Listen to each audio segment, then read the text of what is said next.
Let us all strive to be worthy of Sri centenary.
நம் அனைவரையும் life divine பயில்வதற்காக இந்த இணையதளத்தின் மூலம்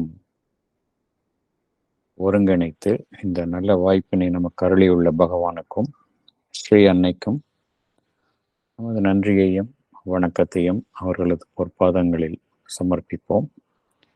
இத்தருணத்தில் நம் மனதில் எழும் ஒவ்வொரு எண்ணத்தையும், இங்கு நாம் பேசும் ஒவ்வொரு வார்த்தையையும் அவர்களுக்கு காணிக்கையாக சமர்ப்பிப்போம். அனைவருக்கும் மாலை வணக்கம். நாம் லைஃப் டிவைன்ல புக் 2 சாப்டர் 5 பார்த்து கொண்டிருக்கின்றோம். அதனுடைய தலைப்பு த cosmic illusion, mind, dream and hallucination. பகவான் நாம் போன செஷன்ல பேராகிராஃப் 16 பார்த்தோம். இந்த செஷன்ல பேராகிராஃப் 17 பார்க்கலாம். தொடர்ச்சிக்காக என்ன போன செஷன்ல பார்த்தோம் என்பதை சற்று நினைவு கூறலாம். போன செஷன்ல பேராகிராஃப் 16 பார்த்தோம். பேராகிராஃப் 15, 16 இதுல எல்லாமே பகவான் இந்த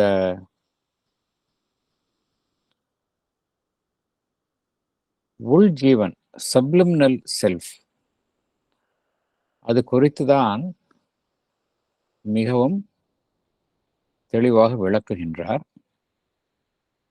ஏன் அவர் அந்த சப்லிமினல் செல்ஃப், நம்முடைய சப்லிமினல் செல்ஃப் என்பது நம்மளுடைய சர்ஃபேஸ் செல்ஃப், மேற்புறத்தில் இருக்கும் சர்ஃபேஸ் செல்ஃப், அதை நாம் மேற்புற அமைப்பு என்று கொள்ளலாம். Surface mind, surface vital, surface physical. Subliminal என்பது அதனுடைய கரஸ்பாண்டிங், தொடர்புடைய உள்ளமைப்பு. வெளியில் உள்ள அமைப்புகள் எல்லாமே நம்மால் உணர முடிகின்றது. எல்லாமே நம்ம உடல் என்பதை உணர்கின்றோம். மனதினுடைய செயல்பாட்டை உணர்கின்றோம். நம்முடைய பிராணமயத்தின் செயல்பாட்டை உணர்கின்றோம். ஆனால் இந்த உள்புற அமைப்பு என்பது அதனுடைய செயல்பாடை நாம் மேற்புறத்தில் இருந்து உணர்வது இல்லை. அதனுடைய செயல்பாடு ஒரு சூட்சுமமான அளவில் தொடர்ந்து நடைபெற்று கொண்டுதான் இருக்கின்றது. இந்த கனவுகள் என்று நமக்கு ஏற்படும் அனுபவங்கள் எல்லாமே எந்த தளத்திலிருந்து நமக்கு திட்டுகின்றன என்றால், இந்த சப்லிமினல் செல்ஃப், சப்லிமினல் பீயிங், அந்த பகுதியிலிருந்துதான் இந்த அனுபவங்கள் ஏற்படுகின்றன.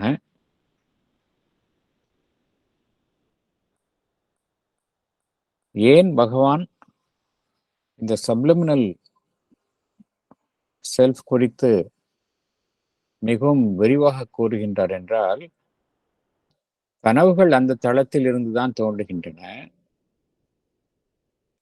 அந்த சப்லிமினல் செல்ஃப் என்பது, அந்த தளம் என்பது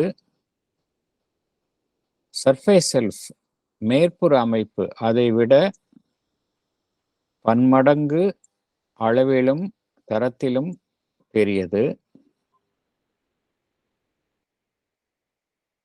அதனுடைய தொடர்பு நம்முடைய ஜீவனினுடைய பாகங்களில் மட்டுமல்லாமல் பிரபஞ்ச அளவில் அதனுடைய தொடர்பு வியாபித்துள்ளது.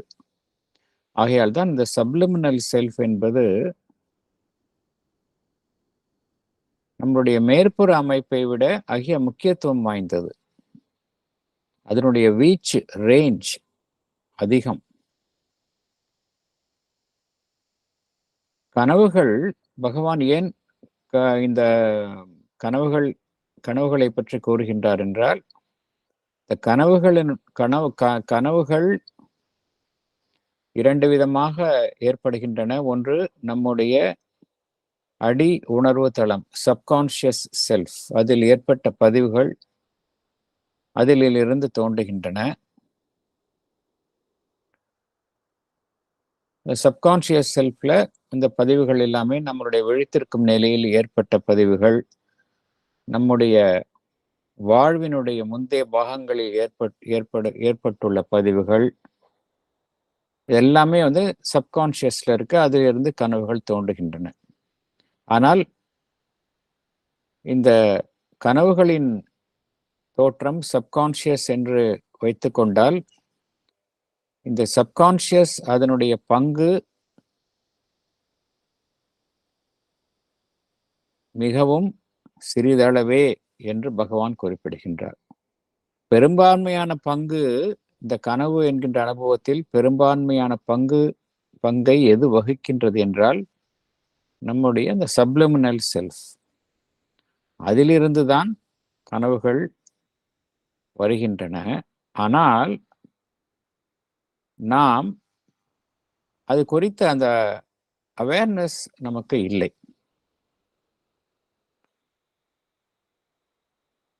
ஒருவருடைய அந்த சப்லிமினல் செல்ஃப் அது முன்னிலையில் இருந்து கனவுகள் அதிலிருந்து தோன்றும் பொழுது கனவுகளினுடைய தரம் மாறுபடுகின்றது. கனவுகள் மேலும் மேலும் ஒரு உண்மைத்தன்மையை பெறுகின்றன. கனவுகள் அனைத்துமே, அந்த தளத்தில் தோன்றும் கனவுகள் எல்லாமே பார்த்தோம் என்றால் ஏதோ ஒரு உண்மையுடன் தொடர்பு உள்ளவையாகவும், ஏதோ ஒரு உண்மையை சங்கேதமாக உணர்த்துவதாகவும் உள்ளன. ஆகையால் பகவான் கூறுவது என்னவென்றால்,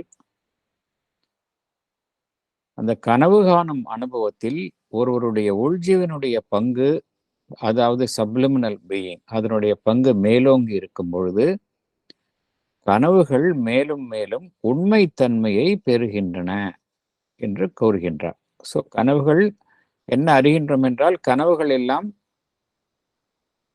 ஒரு பொய்யான அனுபவங்கள் கிடையாது. கனவுகள் உண்மைத்தன்மையை உடையவை. இந்த கருத்தை தான் பகவான் இங்கு மேலும் மேலும் வலியுறுத்துகின்றார். கனவுகள் உண்மைத்தன்மை வாய்ந்தவை என்றால் பகவான் என்ன கூறுகின்றார்? இந்த பிரபஞ்சத்தையும் நாம் வாழ்வில் காணும் அனுபவங்களையும்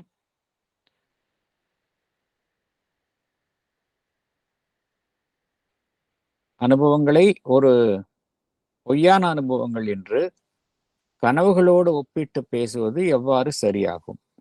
ஆகையால் இந்த ஒப்பீடு என்பது the analogy between dream and our experience of the universe.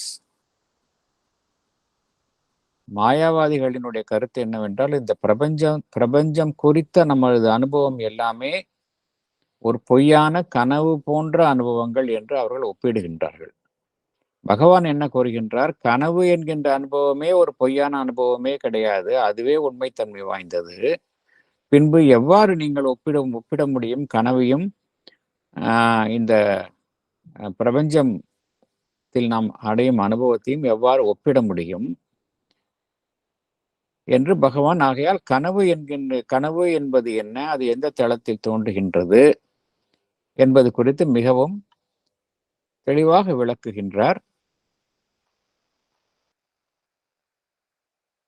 நம்முடைய அதில் முக்கியமாக பங்கு வகிப்பது நம்முடைய உள்ஜீவன், சப்லிமினல் செல்ஃப். அதிலிருந்து தான் நமக்கு எல்லா விதமான இன்ஸ்பிரேஷன்ஸ், இன்ட்யூஷன்ஸ் எல்லாமே அந்த தளத்திலிருந்து தான் வருகின்றன.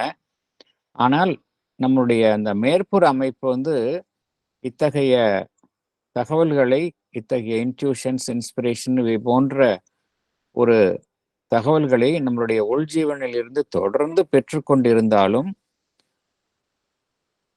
அது குறித்த அவேர்னஸ், விழிப்புணர்வு நம்முடைய மேற்புற ஜீவனுக்கு இருப்பதில்லை. எந்த தளத்திலிருந்து இத்தகைய இன்ஸ்பிரேஷன்ஸ், இன்ட்யூஷன்ஸ் இவையெல்லாம் தோன்றுகின்றன என்பதை நாம் அறியாமல் இருக்கின்றோம் என்று பகவான் குறிப்பிடுகின்றார். மேலும் பகவான் என்ன கூறுகின்றார்? நாம் எந்த சமயத்தில் நாம் அந்த உள்ஜீவன் சப்லிமினல் அதனுடன் தொடர்பு கொள்கின்றோம் என்றால், நாம் அந்த உறக்கம் போன்ற அந்த நிலை, உறக்கம் அல்லது உறக்கம் போன்ற அந்த சமாதி நிலை, இத்தகைய ஒரு அனுபவங்களில் நாம் அந்த சப்லிமினல் உள்ஜீவன் என்கின்ற ஒரு மிகப்பெரிய ஒரு பிரதேசத்திற்குள் நாம் நுழைகின்றோம். உறக்கம் என்பது உள்ஜீவன் என்கின்ற ஒரு மிகப்பெரிய பிரதேசத்திற்கு செல்லும் நுழைவாயிலாக இருக்கின்றது என்று பகவான் குறிப்பிடுகின்றார். உறக்கம் பொழுது நாம் என்ன செய்கின்றோம்? விழித்திருக்கும் பொழுது நம்முடைய விழித்திருக்கும் அமைப்பு, சர்ஃபேஸ் செல்ஃப் என்பது ஒரு திரை போன்று நம்முடைய உள்ஜீவனை மறைத்து கொண்டிருக்கின்றது. நாம் அனைவருமே அந்த விழித்திருக்கும் நிலையில், வேக்கிங் ஸ்டேட், அதில் அந்த சப்லிமினல் அது குறித்து அறியாமல் இருக்கின்றோம். ஆகையால் நம்முடைய விழித்திருக்கும் அமைப்பு என்பது ஒரு திரை போன்று அதற்கு பின்னால் உள்ள அந்த சப்லிமினல் செல்ஃப், உள்ஜீவனை மறைத்து கொண்டிருக்கின்றது. ஆனால் உறங்கும் பொழுது என்ன நடைபெறுகின்றது என்றால், நாம் இந்த உள்ஜீவன் என்கின்ற அமைப்பிற்குள் உறக்கம் என்பது நம்மை அழைத்து செல்லும் ஒரு நுழைவாயிலாக இருக்கின்றது என்று பகவான் குறிப்பிடுகின்றார். ஆனால் இந்த அனுபவத்தில் நமக்கு உறக்கம் என்கின்ற செயலில் ஏற்படும் அனுபவங்கள் எல்லாமே நமக்கு எவ்வாறு கிட்டுகின்றன என்றால், அதாவது அனுபவங்கள் என்பது நாம் விழித்திருக்கும் நிலையிலும் ஏற்படுகின்றது, உறங்கும் நிலையிலும் அந்த அனுபவங்கள் ஏற்படுகின்றது. ஆனால் விழித்திருக்கும் நிலையில் ஏற்படும் அனுபவங்களை நாம் புலன்களின் மூலம் அறிகின்றோம். அதே சமயம் உறங்கும் பொழுது நமக்கு அனுபவங்கள் தொடர்ந்து கெட்டுக்கொண்டுதான் இருக்கின்றன. உறங்கும் பொழுது நமக்கு கிட்டும் அனுபவங்கள் எல்லாமே நாம் கனவு என்பதை கனவு மூலமாகவும் கனவு அல்லது கனவு சார்ந்த உருவங்கள் அதன் மூலமாக நமக்கு கிட்டுகின்றது. பகவான் என்ன கூறுகின்றார்? ஒருவர் உறக்கம் போன்ற நிலையில் இருந்தாலும் சரி, அல்லது சமாதி நிலையில் இருந்தாலும் சரி, அவரால் என்ன தனக்குள் என்ன நடக்கின்றது, எத்தகைய அனுபவங்கள் ஏற்படுகின்றன என்பதை ஒருவரால் புரிந்து கொள்ள முடியும் என்று பகவான் குறிப்பிடுகின்றார். எவ்வாறு புரிந்து கொள்ள முடியும் என்றால், அவருக்கு எத்தகைய நிலையில் அவர் புரிந்து கொள்ள முடியும் என்றால், இன்னர் வேக்கிங் கண்டிஷன் என்று பகவான் குறிப்பிடுகின்றார். அதாவது விழித்திருக்கும் பொழுது நாம் விழித்திருக்கும் நிலையில் இருக்கின்றோம், சர்ஃபேஸ் வேக்கிங் கண்டிஷன். அதே சமயம் உறங்கும் பொழுதோ அல்லது அந்த ஆழ்ந்த சமாதி நிலை அல்லது தியானம் என்கின்ற நிலையிலும் அந்த இன்னர் வேக்கிங் கண்டிஷன், ஒரு அகமுகமாக விழித்திருக்கும் நிலை என்பது ஒருவருக்கு ஏற்பட்டால், நம்மால் அந்த உறக்கம் என்கின்ற அனுபவத்தில் ஏற்படக்கூடிய அந்த அனுபவங்களையும் நம்மால் நினைவு கூற முடியும். ஆனால் பொதுவாக அவ்வாறு ஏற்படுவதில்லை என்று பகவான் குறிப்பிடுகின்றார். நமக்கு அந்த இன்னர் வேக்கிங் கண்டிஷன் என்பது உறங்கும் பொழுது இருப்பது இல்லை. இருந்தால் நமக்கு அதில் கிட்டக்கூடிய அனுபவங்களை நேரடியாக பெற முடியும். எவ்வாறு நாம் விழித்திருக்கும் நிலையில் நேரடியாக அனுபவங்களை கண்டறிகின்றோமோ, அதே போல உறங்கும் நிலையிலும் நேரடியாக அந்த அனுபவங்களை கண்டறிய முடியும். எப்பொழுது என்றால், நம்முடைய உள்ஜீவன் முழுவதுமாக விழித்திருக்க வேண்டும், இன்னர் வேக்கிங் கண்டிஷன். இது யோகிகளுக்கு இந்த திறமை உண்டு. அவர்கள் உறக்கம் போன்ற நிலையில் இருந்தாலும் கூட அவர்களுடைய அகஜீவன் எப்பொழுதுமே விழித்திருக்கும். ஆகையால் அவர்களால் அத்தகைய நிலையில் இருந்தாலும் அத்தகைய அனுபவங்களை அவர்களால் நினைவு கூற முடியும். பொதுவாக இருப்பதில்லை என்று பகவான் குறிப்பிடுகின்றார். உறக்கம் என்கின்ற நிலையில் எல்லாமே நமக்கு கனவுகள் போன்றுதான் வருகின்றன, அல்லது கனவில் தோன்றும் பிம்பங்கள் அவைகளின் மூலமாக வருகின்றன.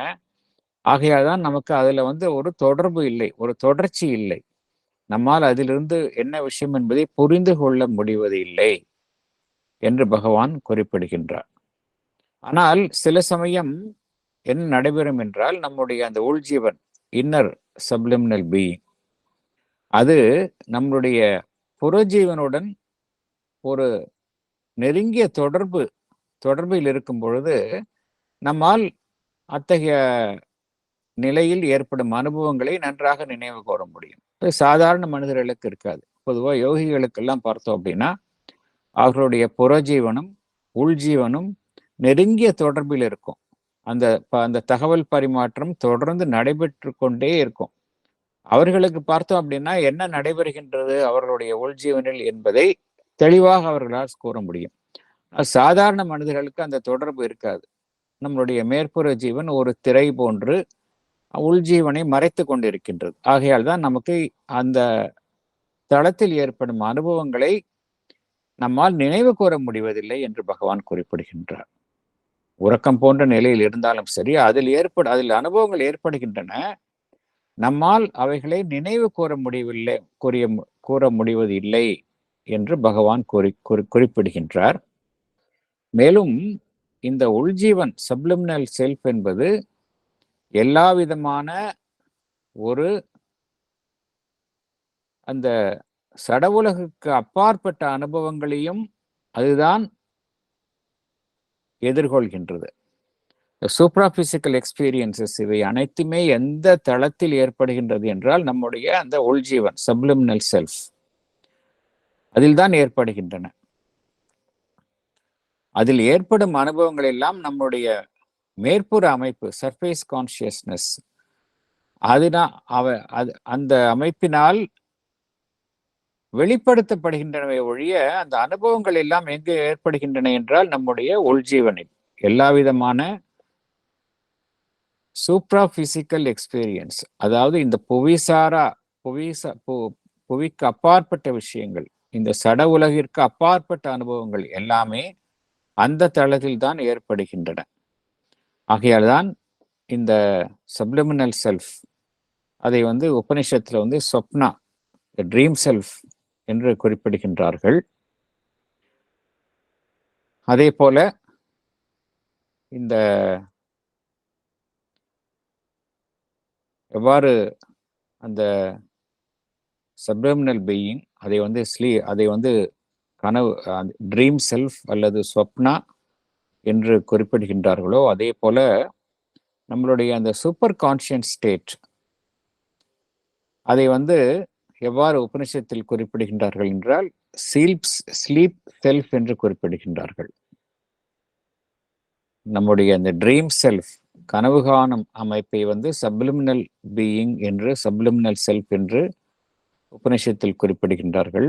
அதே போல நம்முடைய அந்த சூப்பர் கான்ஷியஸ் செல்ஃப் அதை எவ்வாறு அழைக்கின்றார்கள் என்றால் ஸ்லீப் செல்ஃப் அல்லது சுஷுப்தி என்று அழைக்கின்றார்கள். ஏனென்றால் அந்த சூப்பர் கான்ஷியஸ் ஸ்டேட்ல நம்முடைய மனம் சார்ந்த இயக்கங்கள், புலன் சார்ந்த அனுபவங்கள் எல்லாமே முற்றிலுமாக ஒரு செயலற்ற நிலைக்கு வந்து விடுகின்றன. சூப்பர் கான்ஷியஸ் ஸ்டேட்ல என்ன நடைபெறுகின்றது என்றால் மனம் சார்ந்த இயக்கங்கள், புலன் சார்ந்த அனுபவங்கள் எல்லாமே ஒரு செயலற்ற நிலைக்கு வந்து விடுகின்றன.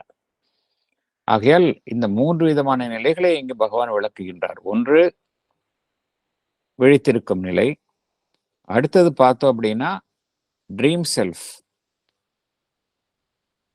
அதுதான் சப்ளிமினல் பீயிங் ஸ்வப்னா என்பது. அதற்கு அடுத்த நிலை என்பது ஸ்லீப் செல்ஃப், உறங்கும் நிலை, சமாதி நிலை, அதுதான் சுஷுப்தி என்பது. அந்த நிலையில் என்ன ஏற்படுகின்றது என்றால் நாம் அந்த சூப்பர் கான்ஷியஸ் உச்சகட்ட உணர்வு தளம் அதனுடன் தொடர்பு கொள்கின்றோம். அந்த தளத்துடன் தொடர்பு கொள்ளும் பொழுது நாம் ஒரு சமாதி நிலைக்கு சென்று விடுகின்றோம். அந்த நிலைக்கு சென்றவுடன் நமக்கு அங்கு என்ன நடைபெறுகின்றது என்பதற்கான ஒரு பதிவு நமக்கு கிட்டுவது இல்லை. எல்லாமே டோட்டலா பிளாங்க் ஆயிடுது. ஆனால் அந்த அத்தகைய ஒரு அனுபவத்திலும் கூட பகவான் என்ன கூறுகின்றார், சில யோகிகளுக்கு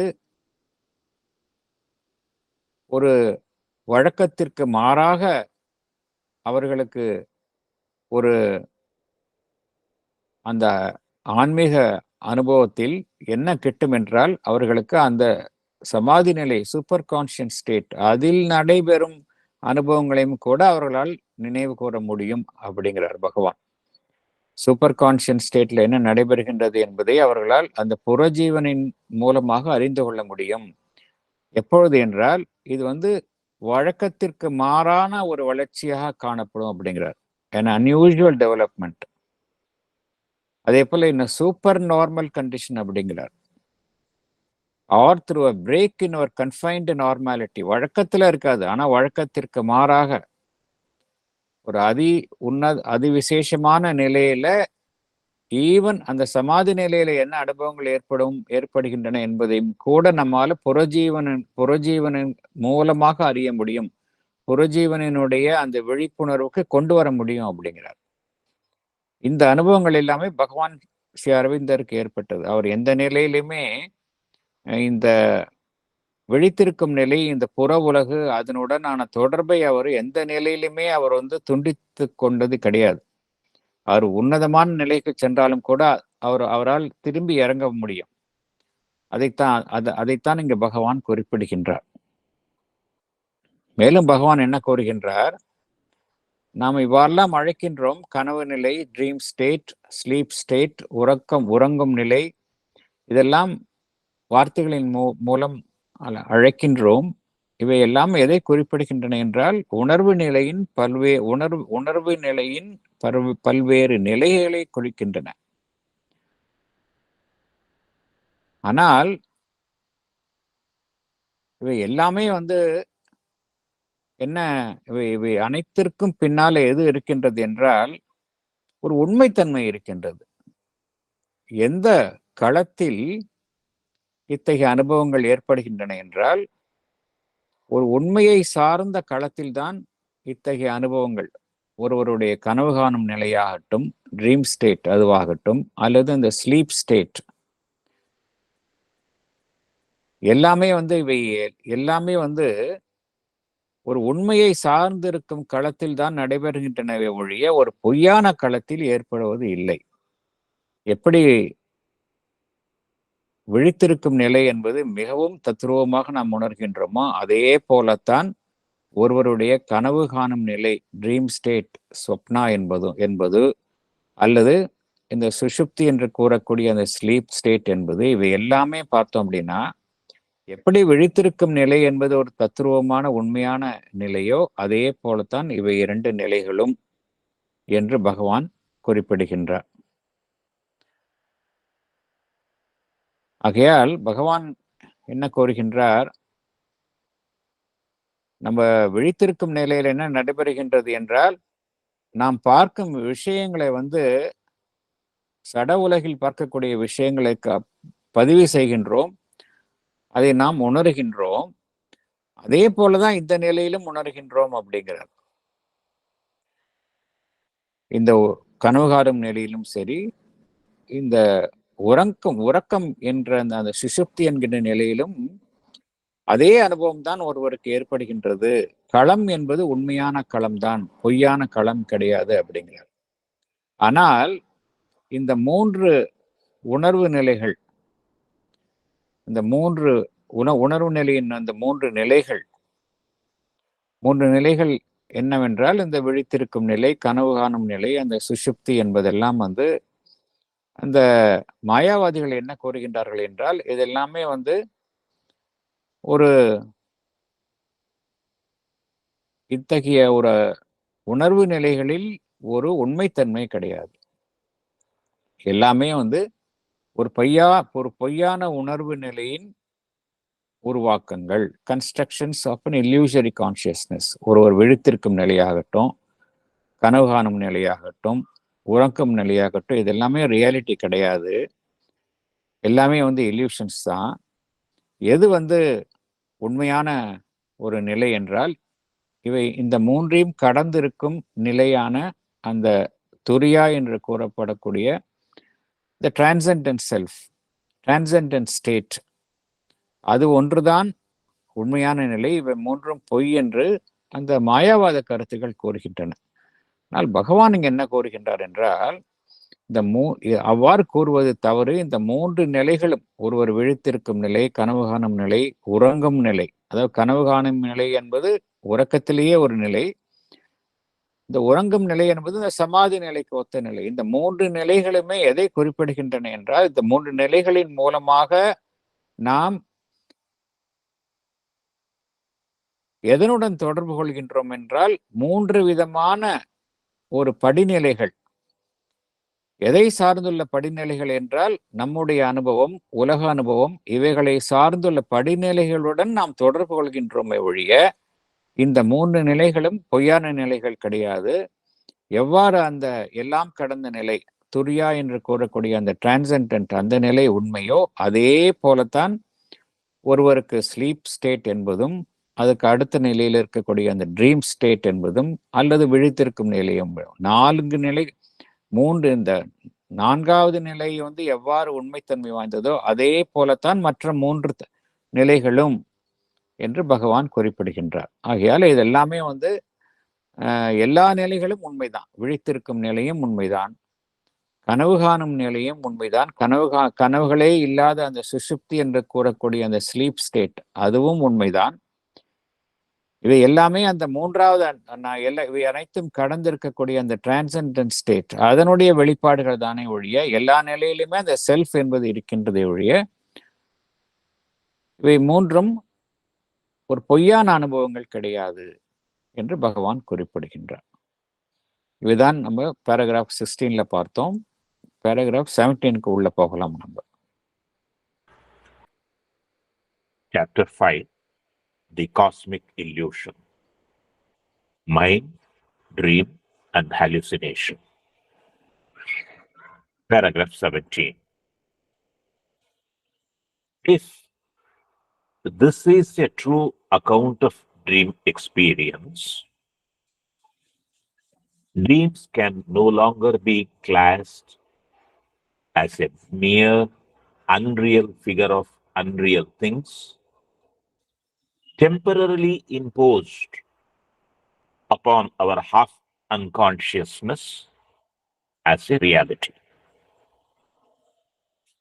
The analogy, therefore, fails even as an illustrative support for the theory of the cosmic illusion. It may be said, however, that our dreams are not themselves realities, but only a transcript of reality, a system of symbol images. And our waking experience of the universe is similarly not a reality, but only a transcript of reality, a series or collection of symbol images. Thank you, sir. Thank you. Explanation, buddy. Can I read, sir? Yeah, please. Explanation. We have seen that the field of both the states of consciousness in dream state and sleep state was clearly regarded as a field of reality as much as our waking state.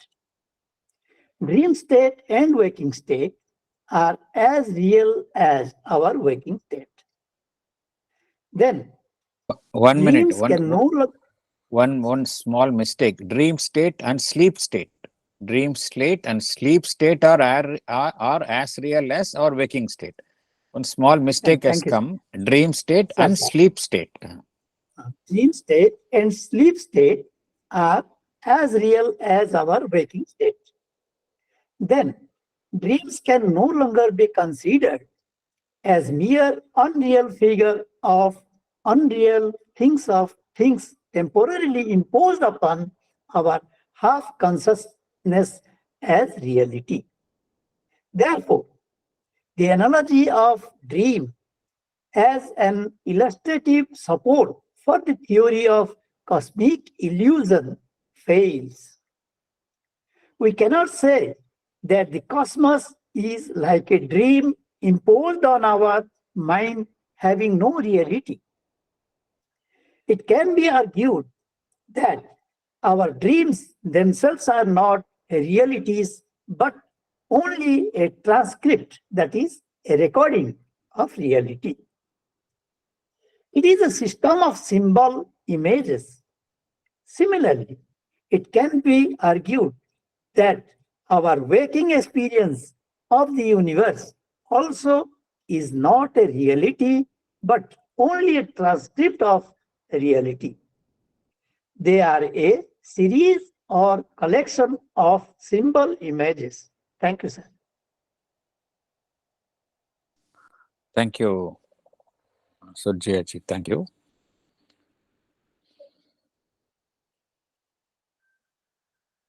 பகவான் ஏன் இந்த இவ்வளவு ஒரு வலிமையாக கனவையும் இந்த நிஜ வாழ்வையும் பிரபஞ்சத்தில் நாம் காண்கின்ற அனுபவங்களையும் ஒப்பிட்டு கனவு என்பது எவ்வாறு ஒரு பொய்யான தோற்றங்களோ அதே போலத்தான் நாம் இந்த பிரபஞ்சத்தில் காணும் விஷயங்களும் செயல்பாடுகளும் எல்லாமே கனவு போன்ற ஒரு பொய்யான அமைப்புகள் தான், இதில் உண்மைத்தன்மை இல்லை என்கின்ற அந்த கருத்தை மிகவும் ஒரு வலிமையாக மறுக்கின்றார். ஏன்னா இந்த சாப்டர் ஃபுல்லாவே அடிப்படையில் அந்த கனவு எல்லாமே மனம் சார்ந்த ஒரு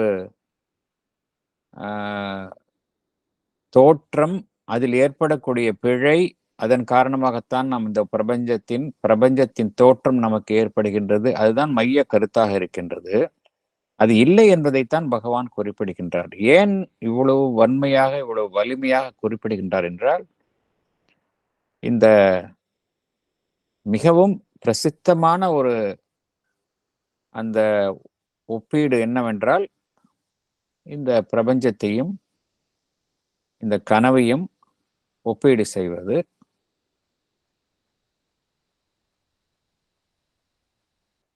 பிரம்மன் சத்தியம், ஜெகன் மித்யா என்பது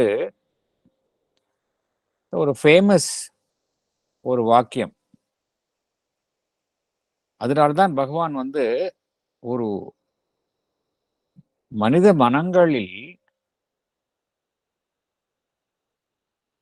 மிகவும் ஆழமாக வேரூன்றி போன ஒரு விஷயத்தை அந்த வேரிலேந்து பிடுங்கி எறிய வேண்டும் என்றால் அதை பல்வேறு தளங்களில் பல்வேறு கோணங்களில் ஆராய்ந்து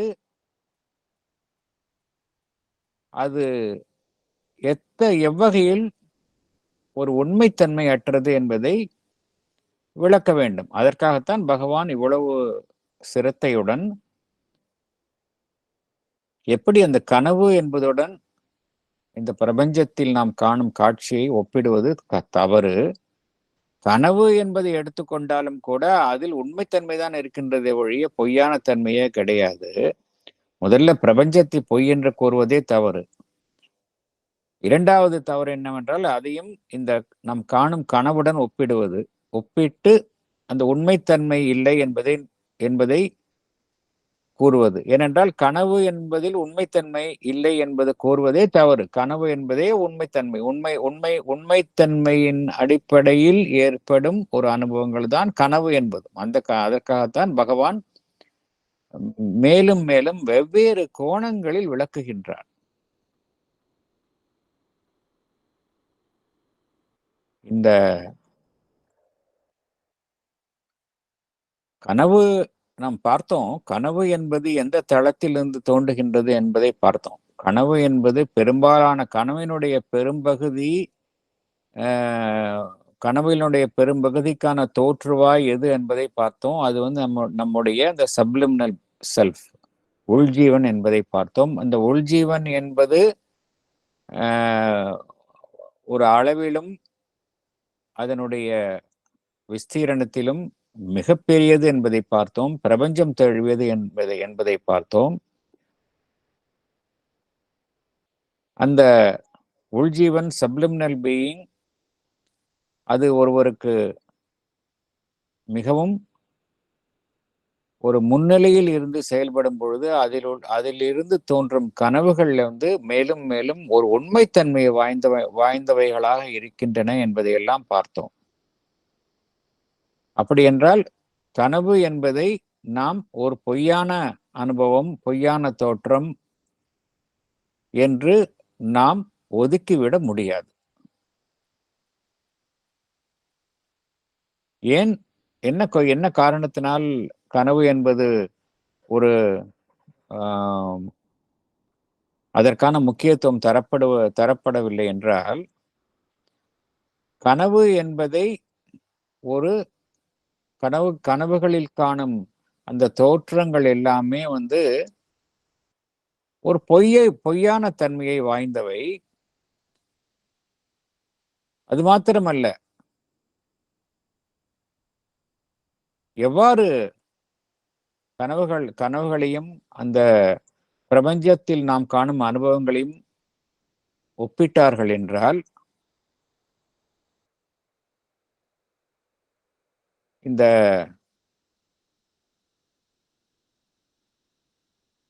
கனவு என்பதே ஒரு பொய்யான தோற்றம், அன்ரியல் ஃபிகர். அது மாத்திரமல்ல, எதனுடைய பொய்யான தோற்றம் என்றால், எவையெல்லாம் அந்த கனவில் சித்தரிக்கப்படுகின்றதோ அவைகளும் அவைகளுக்கு பின்னாலும் உண்மைத்தன்மை இல்லை. Unreal figure of unreal things. பகவான் என்ன கூறுகின்றார்? Unreal figure of unreal things. அவ்வாறுதான் கனவுகள் என்பது கருதப்பட்டது. கனவு என்பதும் பொய்யானது. அந்த பொய்யான கனவும் ஒரு பொய்யான விஷயங்களை சித்தரிக்கின்றது. அது மாத்திரமல்ல, அது நம்முடைய ஒரு அரைக்குறையான விழிப்புணர்வுள்ள நிலையில் நம்மீது அது திணிக்கப்படுகின்றது, தற்காலிகமாக திணிக்கப்படுகின்றது என்று கனவு என்கின்ற அனுபவத்தை அவ்வாறுதான் இந்த அனுபவம் விவரிக்கப்பட்டது. ஆனால் அவ்வாறு இல்லை என்று பகவான் குறிப்பிடுகின்றார். Dreams can no longer be considered as mere unreal figure of unreal things. Unreal figure of unreal things என்று பகவான் குறிப்பிடுகின்றார். Temporarily imposed upon our half consciousness as reality. ஏனென்றால் இவ்வாறுதான் இந்த பிரபஞ்சம் குறித்த காட்சிகளும் இயக்கங்களும் நம்மில் திணிக்கப்பட்டுள்ளன என்று மாயாவாதிகள் கூறுகின்றார்கள். கனவுடன் ஒப்பிட்டு அவர்கள் கூறினார்கள். ஆனால் கனவே இத்தகைய தன்மை வாய்ந்தது இல்லை என்று பகவான் இங்கு விளக்குகின்றார், தெளிவாக விளக்குகின்றார். ஆகையால் என்ன கூறுகின்றார்?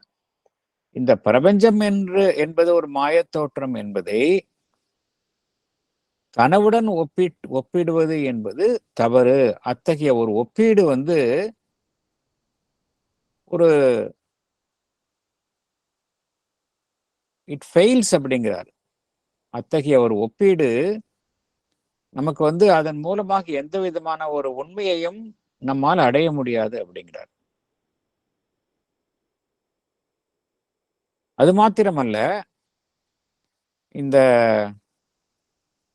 கனவு என்பது எவ்வாறு கருதப்பட்டது என்றால், ஏதோ ஒரு உண்மை இருக்கின்றது, அதனுடைய ஒரு பதிவு என்பதாக கருதப்பட்டது.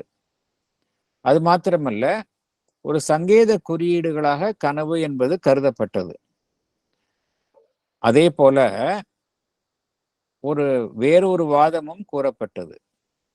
அது என்ன வாதம் என்றால், இந்த பிரபஞ்சம் குறித்த நமக்கு விழித்திருக்கும் நிலையில் கிட்டும் அனுபவம் கூட உண்மை இல்லை. எப்படி கனவு என்பது உண்மை இல்லையோ அதே போல பிரபஞ்சம் குறித்து நமக்கு விழித்திருக்கும் நிலையில் கிட்டக்கூடிய அனுபவமும் உண்மை இல்லை. அது எங்கேயோ இருக்கக்கூடிய உண்மையினுடைய ஒரு பதிவுதான், டிரான்ஸ்கிரிப்ட் ஆஃப் ரியாலிட்டி. ஆனால் கனவு, அந்த பிரபஞ்சத்தில் காணும் விஷயங்கள் உண்மை கிடையாது. உண்மை எங்கேயோ இருக்கின்றது. அதனுடைய பதிவுகள் தான் நமக்கு இந்த பிரபஞ்சத்தின் நாம் காணும் காட்சிகளின் மூலம் கிட்டுகின்றன. ஆகையால் இந்த பிரபஞ்சத்தில் நாம் காணும் விஷயங்கள் எல்லாமே பார்த்தோம் அப்படின்னா எல்லாமே ஒரு சங்கேத குறியீடுகள் தான், பிம்பங்கள் தான். உண்மைத்தன்மை கிடையாது. உண்மைத்தன்மை என்பது வேறெங்கோ இருக்கின்றது. வேறெங்கோ என்றால் அந்த எல்லாம் கடந்த நிலையில் இருக்கக்கூடிய அந்த பிரம்மன், அதுதான் உண்மை, அதுதான் ரியாலிட்டி என்று கூறப்பட்டது. ஆனால் இவைகளும் தவறு என்று பகவான் குறிப்பிடுகின்றார். இதெல்லாம் ஒரு வாதத்திற்காக கூறுகின்றோமே ஒழிய இவைகளுக்கு பின்னால உண்மை கிடையாது. இந்த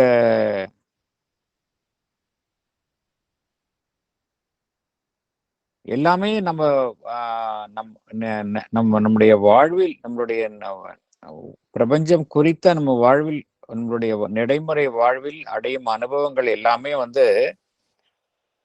சங்கேத குறியீடுகளாக எடுத்துக்கொண்டாலும் கூட இதற்கு பின்னால் ஒரு உண்மை இருக்கின்றது. எதுவுமே ஒரு பொய்யான அனுபவம் கிடையாது என்பதைத்தான் பகவான் குறிப்பிடுகின்றார். அதாவது பகவான் இந்த முதலில் குறிப்பிடக்கூடிய கருத்து என்னவென்றால், கனவையும் இந்த பிரபஞ்சம் குறித்த ஒரு மாய தோற்றத்தையும் ஒப்பிடுவது தவறு. இது முதலாவதாக பகவான் கூறுவது.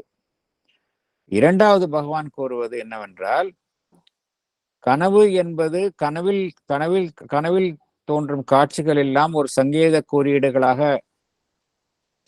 குறியீடுகள் என்று எடுத்துக்கொண்டாலும் கூட, இந்த பிரபஞ்சத்தில் நாம் காணும் விஷயங்களும் சங்கேத குறியீடுகளாக நாம் எடுத்துக்கொண்டு, ஆகையால் இந்த நாம் காணும் விஷயங்கள் எல்லாமே பார்த்தோம் அப்படின்னா ஆசச் அவைகளுக்கு பின்னால ரியாலிட்டி இல்லை, ரியாலிட்டி எங்கோ இருக்கின்றது.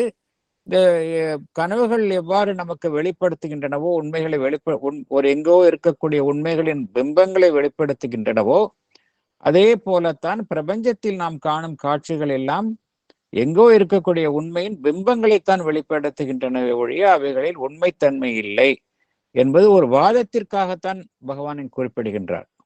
ஆனால் அவ்வாறு உண்மை இல்லை, அதைத்தான் பகவான் பின்னால விளக்குகின்றார். இதெல்லாம் பகவான் என்ன கூறுகின்றார், எதிர்த்தரப்பு அந்த ஃபார் அண்ட் அகைன்ஸ்ட் ஆர்குமெண்ட்ஸ் பகவான் இங்கு விளக்குகின்றார். அடுத்தது போலாம் நம்ம. It is quite true that primarily we see the physical universe only through a system of images impressed or imposed on our senses. And so far, the contention is justified. It may also be admitted that in a certain sense, and from one viewpoint, our experiences and activities can be considered as symbols of a truth which our lives are trying to express, but at present only with a partial success and an imperfect coherence. Thank you. Explanation. Explanation. Meenakshi madam படிக்கிறீங்களா? படிக்கிறேன் madam. நீங்க படிங்க, next நான் படிக்கிறேன். சரிங்க madam. Explanation. We can agree with the argument that we see the physical universe only through a system of images impressed or imposed on our senses. For example, when we see a tree, the image of the tree is imposed on our senses. To that extent, the contention that what we perceive through our senses is only a transcript of reality is justified. We can also admit the fact that in a certain sense, our experiences and activities can be considered as symbols of a truth which our lives are trying to express. However, it is done at present only with a partial success and an imperfect coherence.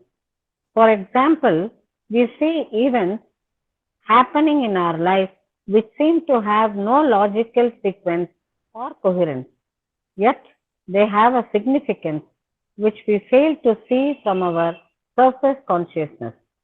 The events in our life are symbolic representations of something deeper hidden from our superficial view. Thank you. Thank you. பகவான்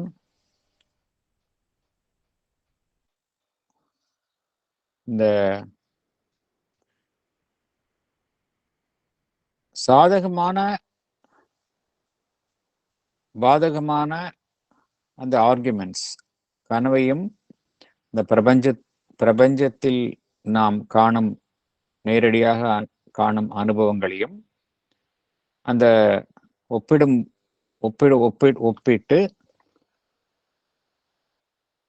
கனவுகளை போல்தான், அத்தகைய அனுபவங்கள் போல்தான், தோன்றி மறையக்கூடிய அனுபவங்கள் தான் நாம் பிரபஞ்சம் குறித்து நம்முள் ஏற்படுவது அனைத்துமே இரண்டிலுமே உண்மைத்தன்மை இல்லை என்கின்ற மாயாவாதிகள் கருத்து. அதுல ஒவ்வொரு பாயிண்டா ஒவ்வொரு கருத்தாக எடுத்துக்கொண்டு பகவான்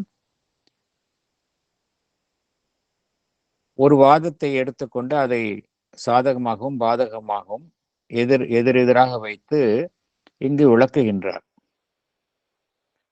ஒரு வாதம் என்னவென்றால், அதாவது பகவான் எந்தெந்த வாதத்தை அவர்களுடைய தரப்பிலேயே பார்த்து ஆராயலாம், அது எந்த அளவுக்கு உண்மைத்தன்மை இருக்கின்றது என்பதை நாம் பகவான் ஒவ்வொரு கருத்தாக இங்கு ஆராய்கின்றார். ஒரு கருத்தை என்ன பார்த்தோம் என்றால், எப்படி கனவு என்பது உண்மையில்லை, அது எங்கோ இருக்கக்கூடிய ஒரு உண்மையின் ஒரு குறியீடாக அல்லது பதிவாக நமக்கு அந்த அனுபவம் ஏற்படுகின்றது. அதே போல விழித்திருக்கும் நிலையில் ஒருவருக்கு இந்த பிரபஞ்சம் குறித்த அனுபவமும் பார்த்தோம் அப்படின்னா, எல்லாமே ஒரு உருவங்களாகவும் ஒரு சங்கேத குறியீடுகளாகவும் தோன்றுகின்றது. ஆனால் உண்மை எங்கேயோ இருக்கின்றது. இது மாயாவாதிகள் கூறும் வாதம். இந்த வாதத்தை எடுத்துக்கொண்டு பகவான் ஆராய்கின்றார். என்ன கூறுகின்றார்? ஒரு விஷயத்தை நம்ம ஒப்புத்துக்கலாம், ஏற்றுக்கொள்ளலாம். என்னவென்றால்,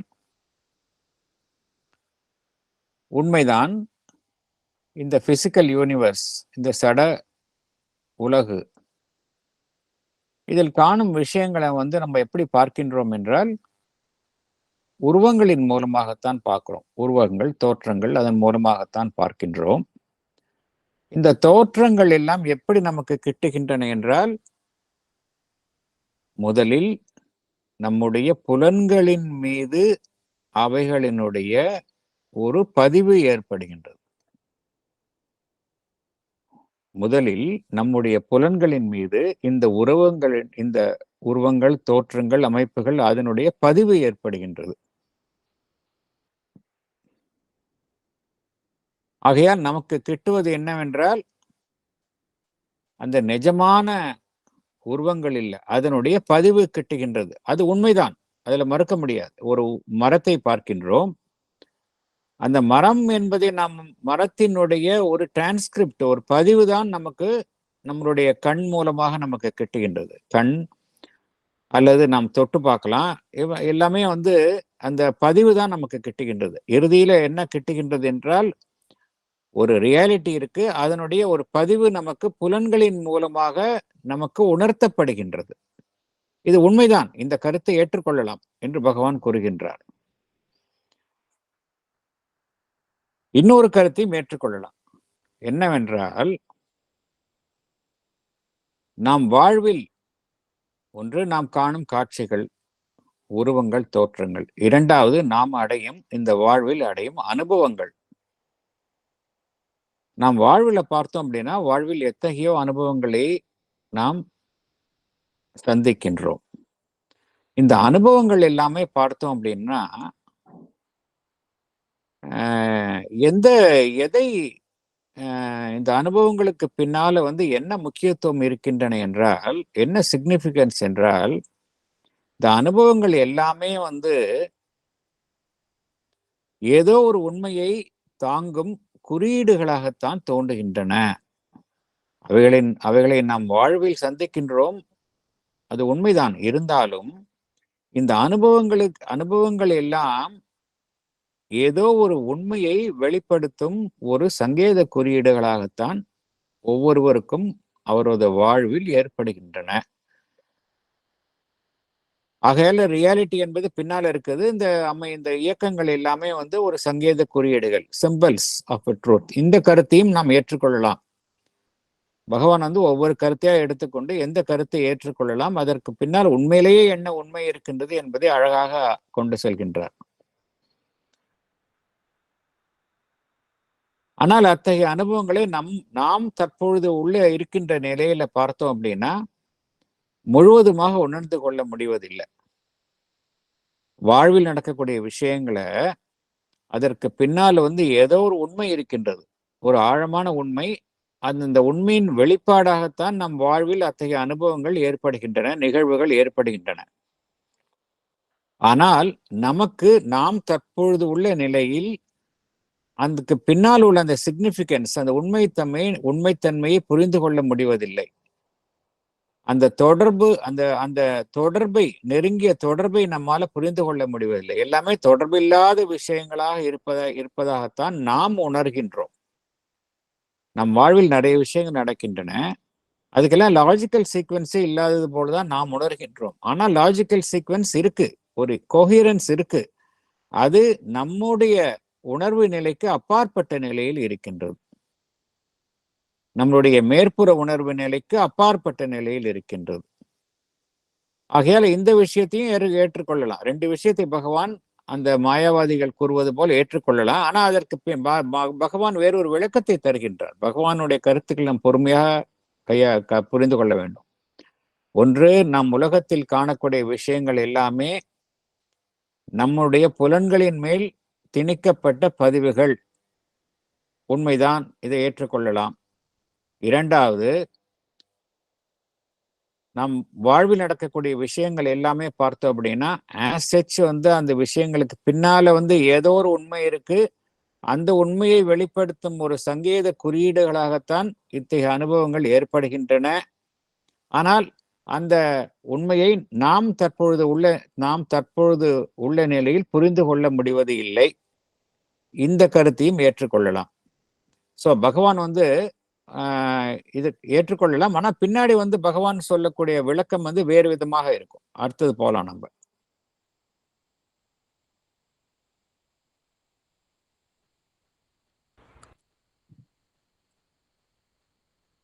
If that were all, life might be described as a dream experience of self and things in the consciousness of the infinite. But although our primary evidence of the objects of the universe consists of a structure of sense images, these are completed, validated, set in order by an automatic intuition in the consciousness, which immediately relates the image with the thing imaged and gets the tangible experience of the object, so that we are not merely regarding or reading a translation or or sense transcript of the reality, but looking through the sense image to the reality. Thank you. Explanation படிக்கட்டுமாங்க sir? படிங்க madam.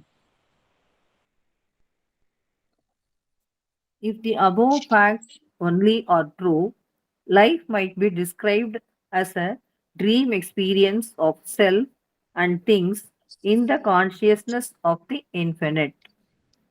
It is true that our primary evidence of the objects of the universe consists of a structure of sense images, yet these are completed, validated, set in order by an automatic intuition in the consciousness. This intuition immediately relates the image with the thing imaged and gets the tangible experience of the object. For example, when we see a flower, we get the tangible experience of the flower. There is a process of automatic validation taking place in our consciousness, which relates the image of the flower with the actual flower. Therefore, we are not merely regarding or reading a translation or sense transcript of the reality. Rather, we are looking through the sense image, that is of the flower, to the reality, that is actual flower. Thank you, sir. Thank you. பகவான் ரெண்டு வாதங்களை ஏற்றுக்கொள்ளலாம் அப்படின்னு சொன்னார். ஒரு வாதம் என்னவென்றால், இந்த பிரபஞ்சம் குறித்து நாம் பார்க்கும் விஷயங்கள் எல்லாமே நம்மளுடைய புலன்களின் மேல் ஏற்பட்ட ஒரு பதிவு அல்லது ஒரு உருவங்களின் பிம்பங்களின் ஒரு பதிவு. இவைகள் எல்லாமே நம்மளுடைய புலன்களின் மேல் திணிக்கப்படுகின்றன. இந்த கருத்தை ஏற்றுக்கொள்ளலாம், உண்மைதான், எஸ். இரண்டாவது, நாம் இந்த பிரபஞ்சத்தில் நடக்கும் விஷயங்கள், செயல்பாடுகள் எல்லாமே மேற்புறத்தில் அவைகள் ஒரு மேற்புற இயக்கங்களாக காணப்பட்டாலும் கூட அவைகள் எல்லாமே பார்த்தோம் அப்படி என்றால் பின்னால் அவைகளுக்கு பின்னால் ஏதோ ஒரு ஆழ்ந்த உண்மை இருக்கின்றது. அந்த உண்மையை வெளிப்படுத்தும் சங்கேத குறியீடுகளாகத்தான் இந்த நிகழ்வுகள் நமக்கு ஏற்படுகின்றன. ஆனால் நாம் தற்பொழுது உள்ள நிலையில் அதற்கு பின்னால் உள்ள அந்த உண்மைத்தன்மையை நம்மால் புரிந்து கொள்ள முடிவது இல்லை. இந்த கருத்தையும் நாம் ஏற்றுக்கொள்ளலாம்.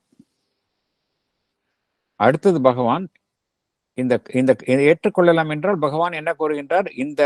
இதை மாத்திரம் உண்மை இல்லை, இது இன்னும் கொஞ்சம் ஆழமாக போனால் எப்படி இந்த கருத்துக்களை முழுவதுமாக இதற்கு பின்னால் உள்ள உண்மை என்ன என்பதை காண வேண்டும். அதற்காகத்தான் பகவான் நம்மை படிப்படியாக அழைத்து செல்கின்றார். இந்த ரெண்டு விஷயங்களும் தான் உண்மை அப்படின்னா, நாம் பார்க்கிற விஷயம் எல்லாம் உண்மை கிடையாது. எல்லாமே புலன்களின் மேல் ஏற்பட்ட ஒரு திணிப்பு, அவ்வளவுதான். Imposition on our senses. இரண்டாவது, எல்லா விஷயங்களும் நடக்கிறது எல்லாமே பார்த்தோம் அப்படின்னா ரியாலிட்டி கிடையாது. ரியாலிட்டி எங்கோ இருக்கு, அதனுடைய ஒரு சங்கேத குறியீடுகள். இந்த ரெண்டு விஷயங்கள் மாத்திரம்தான் உண்மை என்று ஏற்றுக்கொண்டால் ஒருவருக்கு வாழ்வு என்பதே எப்படி இருக்கும் அப்படின்னா, எல்லாமே dream experience of self things தான். Dream experience of self and things in the consciousness of the infinite. அந்த இன்ஃபினிட் பரம்பொருள் என்பது இருக்கின்றது. அதன் மேல் திணிக்கப்பட்ட அல்லது பதிவு செய்யப்பட்ட தோற்றங்களாக இருப்பதுதான் இந்த பிரபஞ்சம். எது உண்மை என்றால், ரியாலிட்டி என்றால் அந்த பரம்பொருள் என்பதுதான் ரியாலிட்டி. யூனிவர்ஸ் என்பது அதற்கு மேல் படிந்துள்ள ஒரு மாய தோற்றம் என்பது மாயாவாதிகளினுடைய ஒரு கருத்து. பகவான் என்ன கூறுகின்றார்? நம்ம ஏற்கனவே பார்த்த இந்த ரெண்டு கருத்துக்கள், இவை மட்டுமே உண்மை. அதாவது அந்த உண்மை என்பது இந்த கருத்துக்களை தாண்டி உள்ள ஒரு உண்மை இருக்கின்றது, ஒரு ஆழமான உண்மை இருக்கின்றது. மேம்போக்காக இந்த கருத்துக்களை ஏற்றுக்கொண்டு இவைதான் உண்மை என்றால், வாழ்வு என்பதே ஒரு கனவு போன்ற அனுபவம் போன்றும், எல்லாமே அந்த பரம்பொருளினுடைய எல்லையற்ற உணர்வு நிலையின் மீது திணிக்கப்பட்ட ஒரு மாய தோற்றங்கள் என்பது போன்றும் நமக்கு தோன்றும். ஆனால் அவ்வாறு இல்லை. அதைத்தான் பகவான் குறிப்பிடுகின்றார். அவ்வாறு இல்லை. நமக்கு இந்த பிரபஞ்சத்தில் காணக்கூடிய காட்சிகள், தோற்றங்கள் எல்லாம் நிச்சயமாக நமக்கு எல்லாமே புலன்களின் மூலமாகத்தான் அறிகின்றோம் என்பது உண்மைதான். நம்மளுக்கு பிரைமரி எவிடன்ஸ் புலன்களின் மூலமாகத்தான் நாம் இத்தகைய காட்சிகள், உருவங்கள் குறித்த அந்த அனுபவத்தை நாம் அடைகின்றோம். அதனுடைய பிரைமரி எவிடன்ஸ் எதனால் ஆரம்பத்தில் உறுதி செய்யப்படுகின்றது என்றால், அனைத்துமே புலன்களின் மூலம் உறுதி செய்யப்படுகின்றன. உண்மைதான். இருந்தாலும் அத்துடன் நின்று விடுவதில்லை. அதைத்தான் பகவான் குறிப்பிடுகின்றார். வெறும் புலன்களின் மூலமாக நாம் இத்தகைய அனுபவங்களை பெற்றாலும் கூட வெறும் புலன்களின் அனுபவங்களோடு அது நின்று விடுவது இல்லை அப்படிங்கிறார். அப்படி என்றால், ஒன்றை நாம் புலன்களின் மூலமாக அறிந்தாலும் கூட அத்தகைய அனுபவம் எப்பொழுது முழுமையாக்கப்படுகின்றது என்றால், நம்மளுடைய உணர்வு நிலையில அந்த பொருள் குறித்த அந்த ஒரு உண்மைத்தன்மை என்பது உணரப்படுகின்றது. அப்பொழுதுதான் அந்த அனுபவம் முழுமைத்தன்மையை அடைகின்றது, உறுதி செய்யப்படுகின்றது. வெறும் புலன்களின் மூலமாக ஒன்றை பார்ப்பதினால் மாத்திரமே நாம் முடிவுக்கு வருவது இல்லை அப்படிங்கிறார். பின்னால் உள்ள உணர்வு நிலை என்ன செய்கின்றது? நாம் பார்த்ததை உறுதி செய்கின்றது. அது ஏற்கனவே தெரிந்த அது அந்த பொருள் குறித்த உண்மையை அது தெரிந்து அது சம்பந்தப்பட்ட உண்மைகளை அது அறிந்து வைத்துள்ளது. அதன் மூலம் தான் காணும் காட்சிகளை அது நிறைவு செய்கின்றது, உறுதிப்படுத்துகின்றது. ஒவ்வொரு மனிதருக்குள்ளும் அந்த உணர்வு நிலையில அந்த இன்ட்யூட்டிவ் கான்சியஸ்னஸ் இருக்கின்றது. என்ன செய்கின்றது? புலன்களின் மூலமாக ஒரு விஷயத்தை பார்த்தால் கூட அந்த உணர்வு நிலை என்ன செய்கின்றது? தன்னுடைய அந்த இன்ட்யூட்டிவ் கான்சியஸ்னஸ் உணர்வு நிலையில் பார்த்த பொருளை அது குறித்த காட்சியை உண்மையான அதனுடைய அனுபவத்துடன் ஒப்பிட்டு உறுதி செய்கின்றது. உதாரணத்திற்கு எடுத்துக்கொண்டால், இப்போ ஒரு ஒரு மலரை நாம் பார்க்கின்றோம். ஒரு செடியில ஒரு மலரை பார்க்கின்றோம். அது மலரை பார்ப்பது என்பது வெறும் பார்வையால் பார்த்து ஒரு பிம்பத்தை, ஒரு காட்சியை நம்மால பார்க்கின்றோம். அந்த பிம்பம் நம்மளுடைய மனதில் பதிகின்றது. ஆனால் அத்துடன் நின்று விடுவது இல்லை. இதைத்தான் பகவான் கூறுகின்றார். அது வெறும் நம்முடைய புலன்களின் மேல் ஏற்பட்ட பதிவாக அத்துடன் நின்று விடுவது இல்லை. நம்முடைய உணர்வு நிலை என்ன செய்கின்றது? ஒரு மலரை பார்த்தவுடன் அந்த மலர் சம்பந்தப்பட்ட எல்லா விஷயங்களையும் நினைவுக்கு கொண்டு வந்து அந்த பார்க்கும் காட்சியை அதனுடன் ஒப்பிட்டு உறுதி செய்கின்றது. ஒரு ரோஸ் ஃப்ளவரை பார்த்தோம் அப்படின்னா உண்மையிலே அந்த ரோஸ் ஃப்ளவருடைய அதனுடைய தன்மைகள் எல்லாம் நமக்கு நினைவு வருகின்றன. அதனுடைய மனம் நினைவுக்கு வருகின்றது. அந்த மலரினுடைய அழகு நமக்கு நினைவு வருகின்றது. நமக்கு அதை உறுதி செய்கின்றோம். அதனால என்ன நடைபெறுகின்றது என்றால், நம் காணும் காட்சி உறுதி செய்யப்படுகின்றது. வெறும் அது நம்முடைய புலன்களின் அனுபவமாக மாத்திரம் நின்று விடுவது இல்லை. நாம் காணும் காட்சி என்பது நம்முடைய உணர்வு நிலையால் உறுதி செய்யப்படுகின்றது என்று பகவான் குறிப்பிடுகின்றார். There is a process of automatic validation take place in our consciousness அப்படிங்கிறார், which relates the image with the actual reality அப்படிங்கிறார். இது தொடர்ந்து நடந்து கொண்டே இருக்கின்றது. ஆகையால வெறும் நம்ம உலகத்தில் பார்க்கக்கூடிய விஷயங்கள் எல்லாம் வெறும் நம்மளுடைய புலன்களின் மேல் திணிக்கப்பட்ட ஒரு மாயமான தோற்றங்கள்னு முடிவுக்கு வர முடியாது, அது தப்பு அப்படிங்கிறார். ஸோ அந்த பாயிண்ட் பகவான் விளக்குகின்றார். அது கிடையாது, நோ டவுட். புலன்களின் மூலமாக அவைகள் உணரப்படுகின்றன, அறியப்படுகின்றன.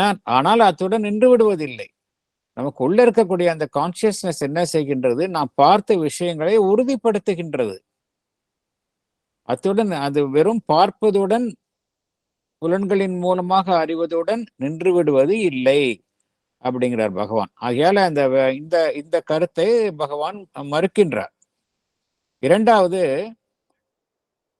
நாம் பார்ப்பதும் புலன்களின் மூலமாக பார்ப்பது ஒரு உண்மையான விஷயத்தை புலன்களின் மூலமாக அறிகின்றோம். அது வெறும் புலன்களின் பதிவாக மாத்திரம் நின்று விடுவது இல்லை. இந்த புலன்களின் பதிவின் மூலமாக என்ன செய்கின்றோம் என்றால், அந்த உண்மையான விஷயத்தை நாம் சென்றடைகின்றோம் அப்படிங்கிறார். We are looking through the sense image to the reality. இல்லையா? அதுதானே பார்க்கிறோம். வெறும் ஃப்ளவரை பார்த்து அதோடு நின்று விடுவதில்லை. அந்த பூவின் ஒரு மலரினுடைய உருவத்தை பார்த்தவுடன் நின்று விடுவதில்லை. அந்த மலரினுடைய அந்த பிம்பத்தை பார்த்தவுடன் நாம் அந்த மலருடன் நம்மளுடைய உணர்வு பூர்வமாக இணைகின்றோம், தொடர்பு கொள்கின்றோம். ஆகையால் அந்த நம்ம காணும் காட்சிகள் எல்லாம் வெறும் புலன் சார்ந்த அனுபவங்களாக மாத்திரம் நின்று விடுவதில்லை. புலன் சார்ந்த அனுபவங்களின் மூலமாக எதை பார்க்கின்றோமோ அந்த ரியாலிட்டி, அதனுடன் நாம் தொடர்பு கொள்கின்றோம் அப்படிங்கிறார். சோ இங்க பொய்யான அனுபவம் என்கின்ற பேச்சுக்கே இடமில்லை அப்படிங்கிறார். அடுத்தது போலாம் நம்ம.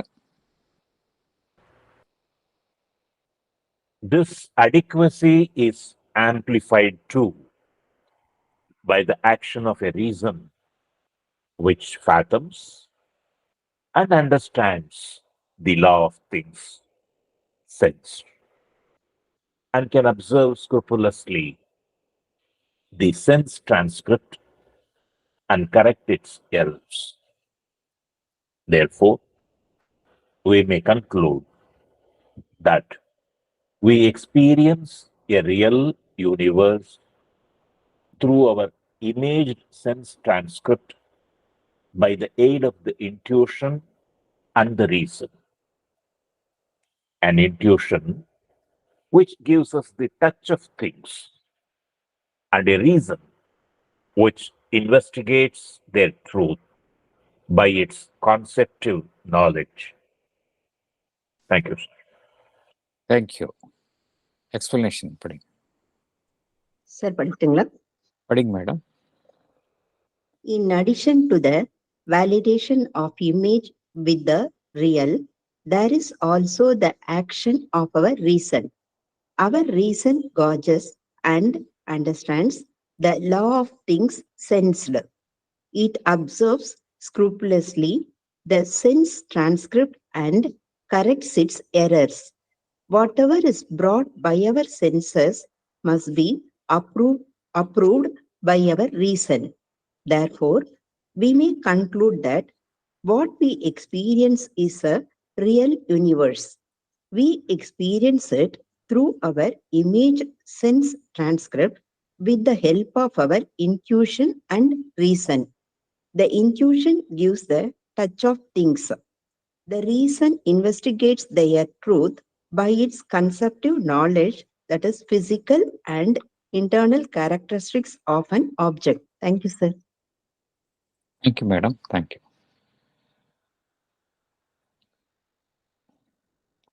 இரண்டு இயக்கங்கள் நடைபெறுகின்றன. ஒரு இயக்கம் என்ன என்பதை ஏற்கனவே பார்த்தோம். புலன்களின் மூலமாக ஒன்று காணப்படும் பொழுது அதன் உடனேயே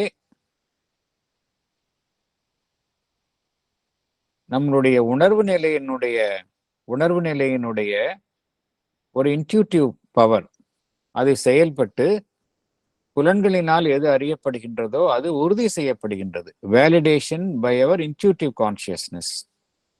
இது எல்லா விஷயத்திலும் நம்மளை அறியாமல் நடந்து கொண்டேதான் இருக்கின்றது. எல்லாமே நம்ம அறிகின்றோம். ஆட்டோமேட்டிக்கா நமக்கு உள்ள இருக்கிறது அது கன்ஃபார்ம் பண்ணிக்குது. வெறும் காட்சியுடன் நின்று விடுவது இல்லை. நமக்குள் இருக்கக்கூடிய அந்த உணர்வு நிலையில் இருக்கக்கூடிய அந்த இன்ட்யூஷன் என்பது நாம் பார்க்கும் விஷயத்தையும் கேட்கும் விஷயத்தையும் உறுதி செய்கின்றது. உறுதி செய்து ஆம் இதுதான் உண்மை, நாம் பார்ப்பது உண்மைதான், கேட்பது உண்மைதான் என்பதை உறுதி செய்கின்றது. இது நம்பர் 1. இன்னொரு விஷயமும் இதன் கூடவே செயல்படுகின்றது. அதுதான் நம்மளுடைய அறிவு, ரீசன். இந்த அறிவின் இயக்கம் எவ்வாறு இருக்கின்றது என்றால், அந்த அறிவின் இயக்கம் எவ்வாறு செயல்படுகின்றது என்றால், புலன்களின் மூலமாக அறியப்படுகின்ற அதை என்ன செய்கின்றது? அது அளவீடு செய்கின்றது, மதிப்பீடு செய்கின்றது. அப்புறம் அதை புரிந்து கொள்ள முயற்சிக்கின்றது இல்லையா? நம்மளுடைய ரீசன் செயல்படுகின்ற ரீசன் பேரலா செயல்படுது. ஒரு விஷயத்தை பார்க்கின்றோம், கேட்கின்றோம், அதன் உடனேயே நம்மளுடைய ரீசன் செயல்பட்டு அது தவறாக இருக்கலாம், சரியாக இருக்கலாம், அது வேற விஷயம். ஆனால் அந்த ரீசனுடைய செயல்பாடு அங்க நடைபெறுகின்றது. புலன்களின் மூலமாக அறியப்படுவதில் ஏதேனும் பிழை இருந்தால் அது நம்மளுடைய ரீசன் என்ன செய்கின்றது? சரி செய்கின்றது. ஆகையால் எவையெல்லாம் புலன்களினால் அறியப்படுகின்றதோ அவைகளை நம்முடைய அறிவு என்ன செய்கின்றது? ஆமோதிக்கின்றது. அறிவு ஆமோதித்த பின்புதான் நாம் அதை ஏற்றுக்கொள்கின்றோம். உதாரணத்திற்கு சொல்லலாம், இந்த காணல் நீர் பார்க்கிறோம், மிராஜின்னு பார்க்கிறோம். இந்த காணல் நீர் நம்முடைய புலன்களுக்கு இருப்பது போல்தான் தோன்றுகின்றது. காணல் நீர் என்பது நம்மளுடைய கண்களுக்கு தத்ரூபமாக இருக்கும் விஷயம் போன்றுதான் நமக்கு தோன்றுகின்றது. ஆனா காணல் நீர் என்பது உண்மையான விஷயம் கிடையாது. என்ன, அதுக்கு பின்னால அது ஒரு தோற்றம் தான் என்பதை நம்மளுடைய அறிவு மூலமாக அறிந்து கொள்கின்றோம். இது மாதிரி நிறைய விஷயங்கள் வெறும் காட்சியினாலோ புலன்களின் மூலமாக அறியக்கூடிய விஷயங்களின் மூலமாகவோ நாம் நின்று விடுவது இல்லை. அதையும் தாண்டி 2 விஷயங்கள் செயல்படுகின்றன அப்படிங்கிறார். there is an intuitive consciousness. அது ஆட்டோமேட்டிக்கா என்ன பண்ணுது, வேலிடேட் பண்ணுது. ஒவ்வொரு விஷயத்தையும் ஓகே இது சரிதான், நாம் பார்த்தது சரிதான், வேலிடேட் பண்ணுது. அதையும் மீறி அறிவு செயல்பட்டு என்ன செய்கின்றது, உறுதி செய்கின்றது. பிழைகள் அந்த புலன்களினால் காணப்படுவதில் பிழை இருந்தால் அதை சரி செய்கின்றது, அறிவு சரி செய்கின்றது. இல்லை, நாம் பார்த்தது தப்பு, நாம் கேட்டது தப்பு, இதுதான் சரி அப்படின்னு நமக்கு எது சரி செய்கின்றது என்றால் அறிவு சரி செய்கின்றது.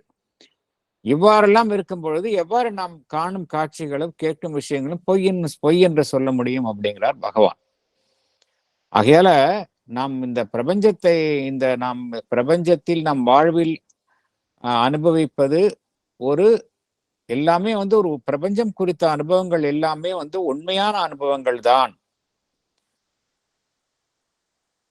அந்த அனுபவங்களை நாம் புலன்களின் மூலமாக, புலன்களின் பதிவுகளின் மூலமாக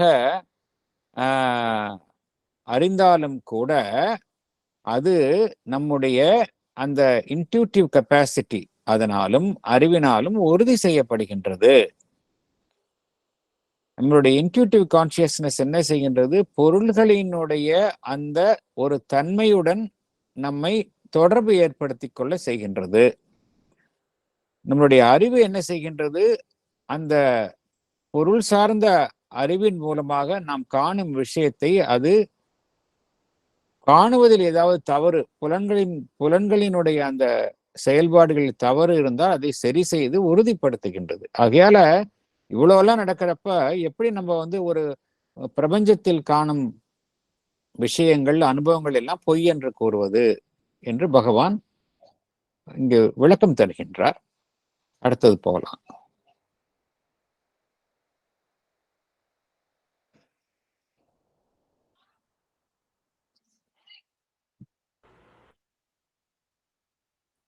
But we must note also that even if our image view of the universe, our sense transcript, is a system of symbol images and not an exact reproduction or transcription, a literal translation, still a symbol is a notation of something that is a transcript of realities.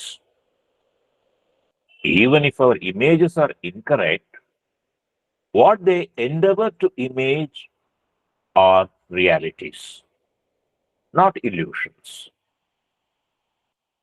When we see a tree or a stone or an animal, it is not a non-existent figure, a hallucination that we are seeing. We may not be sure that the image is exact. We may concede that other sense might very well see it otherwise. But still, there is something there that justifies the image, something with which it has more or less correspondence. Thank you, sir. Thank you. Explanation.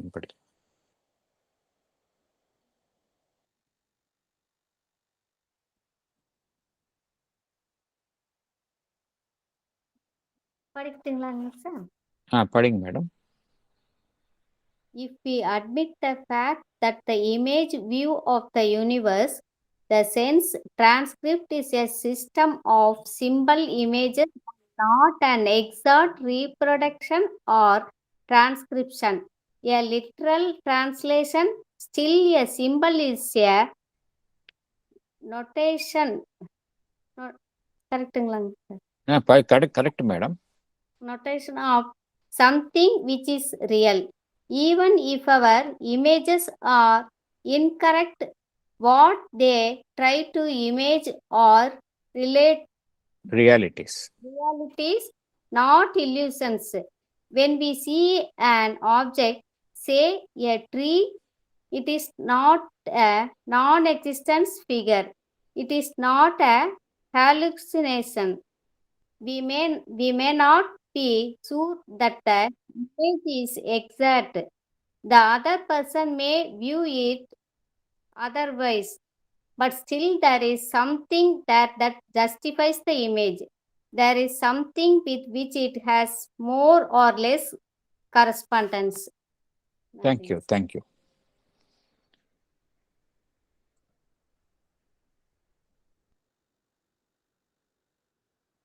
நாம் இந்த பிரபஞ்சத்தில் காணும் விஷயங்கள்லாம் வந்து அந்த ஒரு உருவங்களின் தோற்றங்களாகத்தான் நமக்கு தெரிகின்றன. இந்த உருவங்களின் தோற்றங்கள் நம்மளுடைய புலன்களினுடைய பதிவாக ஒரு இந்த உருவங்கள்லாம் இந்த உருவங்கள் எல்லாமே பார்த்தோம் அப்படின்னா ஒரு சங்கேத குறியீடுகளாக நாம் காணுகின்றோம். நிச்சயமாக அவைகள்லாம் வந்து அவைகளினுடைய முழுமையான உண்மைத்தன்மையை வெளிப்படுத்தாமல் இருக்கலாம். இப்ப நம்ம பார்க்கக்கூடிய விஷயங்கள் எல்லாம் பார்த்தோம் அப்படின்னா புலன்களின் மூலமாக அறியப்படுகின்றது. எல்லாமே புலன்களின் மூலமாக அறியப்படுவதனால்தான் நாம் உணர்கின்றோம். இது வந்து ஒரு ஆரம்ப நிலையில இருக்கிறவங்களுக்கு, ஆரம்ப நிலையில சாதாரண மனிதனை எடுத்துக்கொண்டால் எல்லாமே அவன் புலன்களின் மூலமாகத்தான் அறிகின்றான். அவ்வாறு அவன் அறியக்கூடிய விஷயங்கள் எல்லாமே வந்து ஒரு குறியீடுகளை கொண்ட ஒரு உருவங்களாகவும் தோற்றங்களாகவும் தான் இருக்கின்றன. எவைகளை அவைகள் வெளிப்படுத்துகின்றனவோ அவைகளை முழுமையா அவைகளினுடைய உண்மைத்தன்மை முழுமையாக அறியப்படுவது இல்லை. இது வந்து இட் இஸ் எ ட்ரூ. புலன்களின் மூலமாகத்தான் நம்ம எல்லாமே பார்க்கிறோம். அவ்வாறு பார்க்கும் பொழுது அதுல ஒரு சின்ன டிஃபெக்ட் இருக்கு, அது மறுக்க முடியாது. என்ன டிஃபெக்ட் அப்படின்னா எக்ஸாக்டா நம்ம பார்க்கறது இல்லை. எக்ஸாக்டா நமக்கு எல்லாமே வந்து ஒரு சிம்பாலிக் இமேஜஸ் மாதிரி தான் நமக்கு பார்க்கிறோம். அதாவது நம்ம நினைத்து கொண்டிருக்கின்றோம் எல்லாமே துல்லியமாக நாம் உள்ள வாங்கிக்கணும் அப்படின்னு. இருந்தாலும் என்ன ஒரு சின்ன ஒரு குறை இருக்கின்றது என்றால் எக்ஸாக்டா நம்மளால வந்து உள்ள வாங்க முடிவதில்லை. நான் பார்க்கிறோம், உலகத்துல பார்க்கிறோம், நம்ம கண்ணால பார்க்கிறோம், நிறைய விஷயங்களை பார்க்கும் விஷயங்களை நம்மளால பதிவு செய்ய புலன்களின் மூலமாக நாம் அறிகின்றோம். ஆனால் அவ்வாறு அறிவது வந்து எதை அறிகின்றோமோ அதனுடைய உண்மைத்தன்மையை முழுமையாக அறிந்து கொள்ள முடிவதில்லை. இருந்தாலும் பகவான் என்ன கூறுகின்றார், அவைகள் எல்லாமே வந்து ஒரு சிம்பல் என்று ஏற்றுக்கொண்டாலும் கூட அவைகள் அந்த குறியீடுகளுக்கு பின்னால் எது இருக்கின்றது என்றால் உண்மைத்தன்மை இருக்கின்றது. உண்மைத்தன்மை இல்லாம அது வந்து நம்ம பார்க்க முடியாது. அந்த பார்ப்பதுல குறை இருந்தாலும் கூட ஏதோ ஒரு உண்மை இருக்க போய் தானே நம்ம பார்க்கின்றோம். இதுதான் பகவான் கூறுகின்றார். Even if our images are incorrect, what they try to image are realities.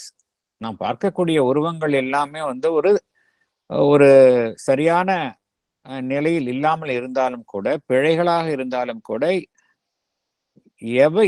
எதை அவைகள் தெரிவிக்கின்றனவோ அவைகள் எல்லாமே வந்து ரியாலிட்டிஸ். ஒரு உண்மை என்பது இருக்கிறதுனாலதான் அதனுடைய தோற்றத்தை நாம் காண்கின்றோம். அந்த தோற்றத்துல பிழை இருக்கலாம், இருந்தாலும் கூட அதற்கு பின்னால வந்து ஒரு உண்மையான உண்மை இருக்கின்றது.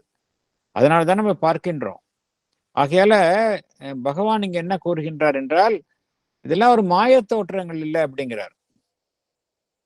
Even if our images are incorrect, what they endeavor to image are realities, not illusions. When we see a tree or a stone or an animal, it is not a non-existent figure. இல்லாத ஒரு விஷயத்தை பார்க்க முடியாது, ஒரு இல்லாத ஒரு விலங்கை பார்க்க முடியாது, ஒரு இல்லாத ஒரு மரத்தை நம்ம பார்க்க முடியாது, இல்லாத ஒரு கல்லை நாம் பார்க்க முடியாது. When we see a tree or a stone or an animal, it is not a non-existent figure, a hallucination that we are seeing. ஹலூசினேஷனா இல்லாத ஒரு விஷயத்த இருக்கிற மாதிரி பார்க்கறது, அது மாதிரி பார்க்கவே முடியாது அப்படிங்கிறாரு. ஸோ ஏதோ ஒரு உண்மைன்னு இருக்க போய் தான் நம்ம பார்க்குறோம். அதனால எப்படி நம்ம இதெல்லாம் பிழைன்னு சொல்ல முடியும், பொய்யான தோற்றங்கள் என்று சொல்ல முடியும் என்று பகவான் குறிப்பிடுகின்றார். இப்ப பார்ப்பதில் வேணா குறை இருக்கலாம். ஃபார் எக்ஸாம்பிள், ஒரே விஷயத்த ஒரு 10 பேர் பார்த்தாங்கன்னா 10 பேர் பார்வைக்கும் வெவ்வேறு மாதிரி தோன்றும். இது உண்மை. ஒரே விஷயத்த 10 பேர் பார்க்கறாங்க அப்படின்னா, அந்த 10 பேரினுடைய பார்வைக்கும் பார்த்தோம் அப்படின்னா வெவ்வேறு விதமாக தோன்றுகின்றது. அப்படின்னா என்ன அர்த்தம்? ஒருவர் பார்ப்பதில் மாத்திரமே பெர்ஃபெக்ட்னு சொல்ல முடியாது. ஒருவர் பார்க்க காண தவறியதை மற்றொருவர் பார்க்கலாம். அவர் காண தவறியதை இன்னொருவர் பார்க்கலாம். அப்படின்னு என்ன அர்த்தம்? ஒருவர் பார்ப்பதிலேயே அதுல கம்ப்ளீட்டா அதுல பிழை இல்லைன்னு சொல்ல முடியாது. இருந்தாலும் பார்க்கக்கூடிய விஷயம் என்பது உண்மைதானே அப்படிங்கிறார் பகவான். உண்மைன்னு இருக்க போய் தானே நம்ம பார்க்க முடியுது. அது தவறாக இருந்தாலும் கூட உண்மை என்று ஒன்று இருப்பதினால்தானே நாம் அது குறித்த காட்சியை நாம் பார்க்க முடிகின்றது என்று பகவான் கேட்கின்றார். ஆகையால இந்த பகவான் வெவ்வேறு காரண காரியங்கள் வாதங்களை குறிப்பிட்டு நாம் உலகத்தில் பார்க்கும் விஷயங்கள் என்பது பொய்யான விஷயங்கள் கிடையாது. இந்த பிரபஞ்சம் என்பது உண்மை, ரியாலிட்டி தானே ஒழிய ஒரு கனவோ ஒரு பொய்யான விஷயமோ கிடையாது. அடுத்தது போகலாம்.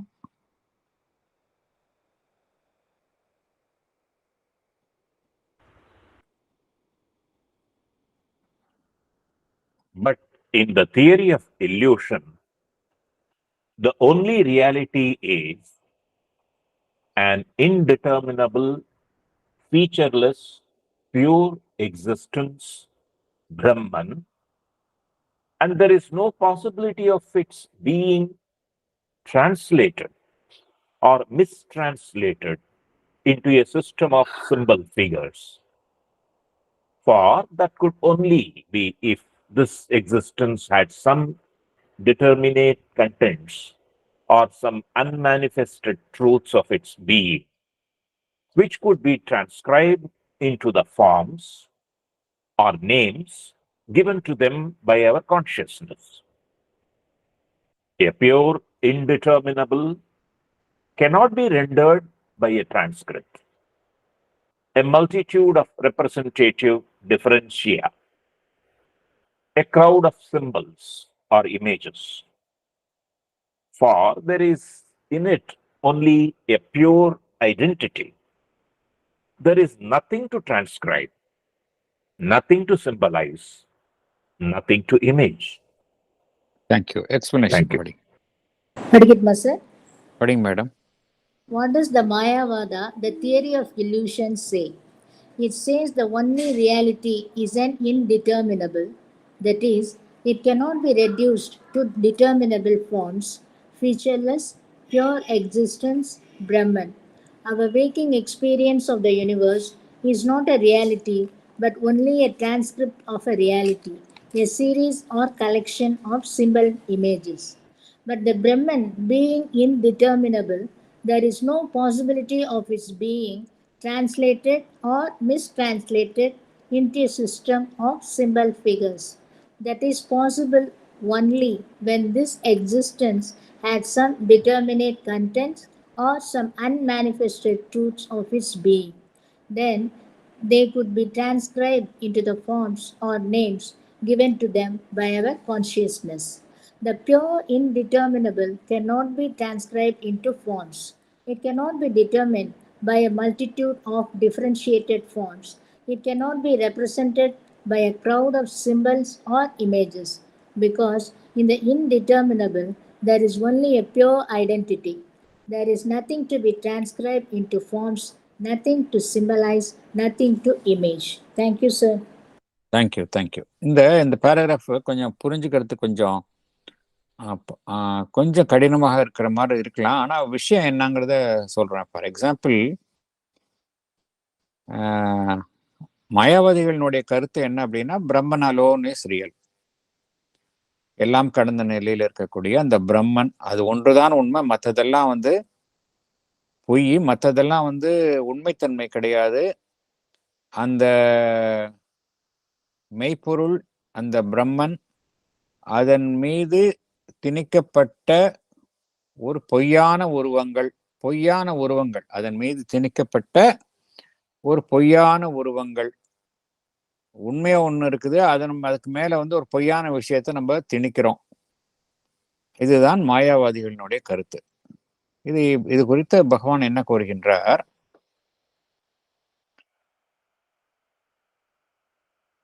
அந்த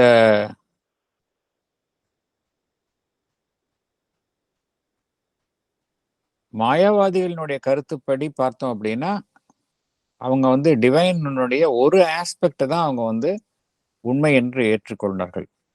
டிவைனுடைய மற்ற ஆஸ்பெக்ட் அவங்க வந்து உண்மைன்னு எடுத்துக்கல. டிவைனுடைய ஒரு ஆஸ்பெக்ட் என்ன? Pure existence. இன்டிட்டர்மினபிள்னா அது வந்து எந்த விதமான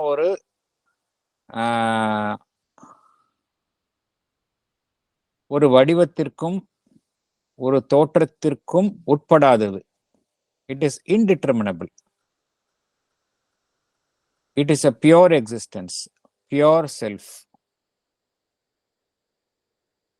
இதுதான் வந்து பிரம்மன். இந்த ஸ்டேட் தான் உண்மை. மற்ற இதுக்கு இது இது இது இது இது இல்லாத எந்த ஸ்டேட்டும் உண்மை இல்லை, பொய் அப்படின்ட்டாங்க. மேலும் அவர்கள் என்ன சொன்னார்கள் வந்து, நம்மளுடைய பிரபஞ்சம் குறித்த நம்முடைய அனுபவம் எல்லாமே வந்து ஒரு உண்மைத்தன்மை வாய்ந்தது கிடையாது. உண்மைத்தன்மையினுடைய உண்மை எங்கு என்பது எங்கோ இருக்கின்றது. அந்த உண்மைத்தன்மையினுடைய ஒரு டிரான்ஸ்கிரிப்ட் தான், அதனுடைய ஒரு பதிவு தானே ஒழிய உண்மைத்தன்மை கிடையாது அப்படின்னாங்க. எல்லாமே ஒரு சிம்பிள் இமேஜஸ் தான் நம்ம பார்க்குறது. எல்லாமே உலகத்துல சிம்பிள் இமேஜஸ் தான், ஒரு சங்கேத குறியீடுகளை தாங்கும் உருவங்கள் தான். உண்மைத்தன்மை கிடையாது. எது உண்மைத்தன்மை வாய்ந்தது என்றால், எதற்கும் உட்படாத, எந்த விதமான அம்சங்களும் இல்லாத பியூர் எக்ஸிஸ்டன்ஸ் பிரம்மன். இது ஒன்றுதான் உண்மைத்தன்மை. மற்றதெல்லாம் வந்து இல்யூஷன் அப்படின்ட்டாங்க. அவர்கள் கூறிய வாதத்தை எடுத்துக்கொண்டால் மற்றதெல்லாம் இல்யூஷன் மாத்திரம் சொல்லல. அவங்க என்ன சொன்னாங்க? இல்யூஷன் அது மாத்திரம் இல்ல, நம்ம பார்க்கக்கூடிய விஷயங்கள் எல்லாமே வந்து அந்த உண்மையினுடைய ஒரு டிரான்ஸ்கிரிப்ட் தானே ஒழிய உண்மை கிடையாது அப்படின்ட்டாங்க.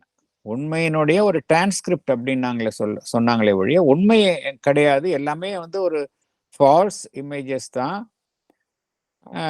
அதனுடைய ஒரு பிம்பத்தை தான் நம்ம பார்க்குறோமே ஒழிய உண்மையை நம்ம பார்க்கறது இல்லை அப்படின்ட்டாங்க அவங்க. உண்மைங்கிறது அந்த இன்டிட்டர்மினபிள் அப்படின்ட்டாங்க அவங்க. ஆனால் பகவான் இங்க என்ன கூறுகின்றார்? அவர்களுடைய வாதத்தின் அடிப்படையிலேயே நம்ம எடுத்துக்கொண்டாலும் என்றால்,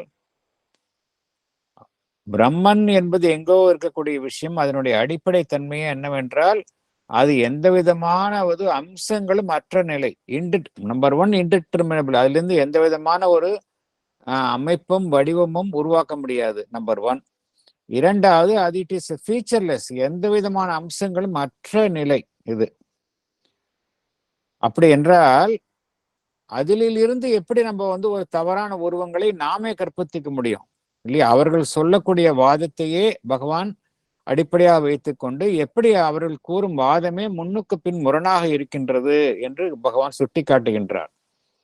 அவர்கள் என்ன சொன்னார்கள்? உலகத்தில் பார்க்கக்கூடிய விஷயங்கள் எல்லாமே ஒரு false images of the reality. Reality என்பது அந்த பிரம்மன். அதுவும் எத்தகைய ரியாலிட்டி? எந்த விதமான அம்சங்களும் இல்லாமல் எல்லாம் ஒரு வெற்றிடம் மாதிரி ஞாபகம் வச்சுக்கலாம். நம்ம ஒரு பிளாங்க், ஒரு வேக்கூம். அந்த இடத்துல வேக்கூம்ல எதுவுமே நம்ம இருக்காது இல்லையா? வேக்கூம்ல நம்ம எப்படி நம்ம ஒரு ஃபால்ஸ் இமேஜஸ்ல அங்கேருந்து உருவாக்க முடியும்? ஏதோ ஒரு விஷயம் இருந்தாதானே அதனுடைய ஒரு திரிந்த விஷயத்தையோ அதனுடைய பிம்பத்தையோ உருவாக்க முடியும்.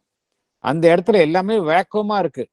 ஒரு வேக்கூமா, ஒரு வெற்றிடமா இருக்கிற இடத்துல இருந்து நம்ம எப்படி ஒரு ஃபால்ஸ் இமேஜையே உருவாக்க முடியும்? இமேஜையே உருவாக்க முடியாது. ஏதோ ஒன்று இருந்தாதானே அதனுடைய ஃபால்ஸ் இமேஜை உருவாக்க முடியும். இல்ல அதனுடைய திரிந்த ஒரு தோற்றத்தை உருவாக்க முடியும். அடிப்படையிலேயே அது ஒரு அம்சங்களற்ற நிலை என்று கூறும் பொழுது எப்படி அதிலிருந்து ஒரு உரித்திருந்த நிலையை ஏற்றுக்கொள்ள முடியும்? ஆகையால இந்த அவர்களுடைய வாதம் என்பது முன்னுக்கு பின் முரணாக இருக்கின்றது. அந்த முரண்பாட்டைத்தான் இங்கு பகவான் சுட்டி காட்டுகின்றார். அந்த இன்டிட்டர்மினபிள் என்ன அர்த்தம்? அதிலிருந்து எதுவுமே உருவாக முடியாது. It has no determinable contents. அந்த இடத்துல அதுல இருந்து எதுவுமே கிரியேஷன் நடைபெறாது. இதுதான் அடிப்படையில் அவங்க கூறக்கூடிய வாதம். இன்டிட்டர்மினபிள் என்பது என்ன அர்த்தம் அப்படின்னா, இன்டிட்டர்மினபிள் என்ன அர்த்தம் அப்படின்னா, அந்த இடத்துல எந்த விதமான எதுவுமே உருவாக்க முடியாது. Nothing can be determined out of that. அதுதான் இன்டிட்டர்மினபிள் என்பது அர்த்தம். ஆனால் பகவான் வேறொரு சாப்டர்ல கூறியுள்ளார். இன்டிட்டர்மினபிள் என்பது என்ன அர்த்தம் அப்படின்னா, இவங்க தப்பான அர்த்தம், இவங்க கூறக்கூடிய அர்த்தம் தப்பான அர்த்தம். எது சரியான அர்த்தம் என்றால், it is beyond all forms. அதிலிருந்து உருவங்களும் தோன்றும். It is beyond all forms. அதுதான் கரெக்டான அர்த்தம். ஆனால் மாயாவாதிகள் கூறக்கூடிய கருத்து என்னவென்றால், it is pure indeterminable, featureless. இதுதான் உண்மை. இந்த அம்சங்களோடு தோன்றக்கூடிய இந்த பிரபஞ்சம் என்பது பொய்யான தோற்றம் என்று அவர்கள் கூறுகின்றார்கள். எதுவுமே இல்லாத இடத்துல எப்படி ஒரு திரிந்த நிலையிலிருந்து ஒன்று உருவாக முடியும்? எப்படி ஒரு போலியான காட்சியே கிடைக்கும்? எதுவுமே இல்லைங்கும் பொழுது அந்த இடத்துல எப்படி ஒரு போலியான காட்சி கிடைக்கும்?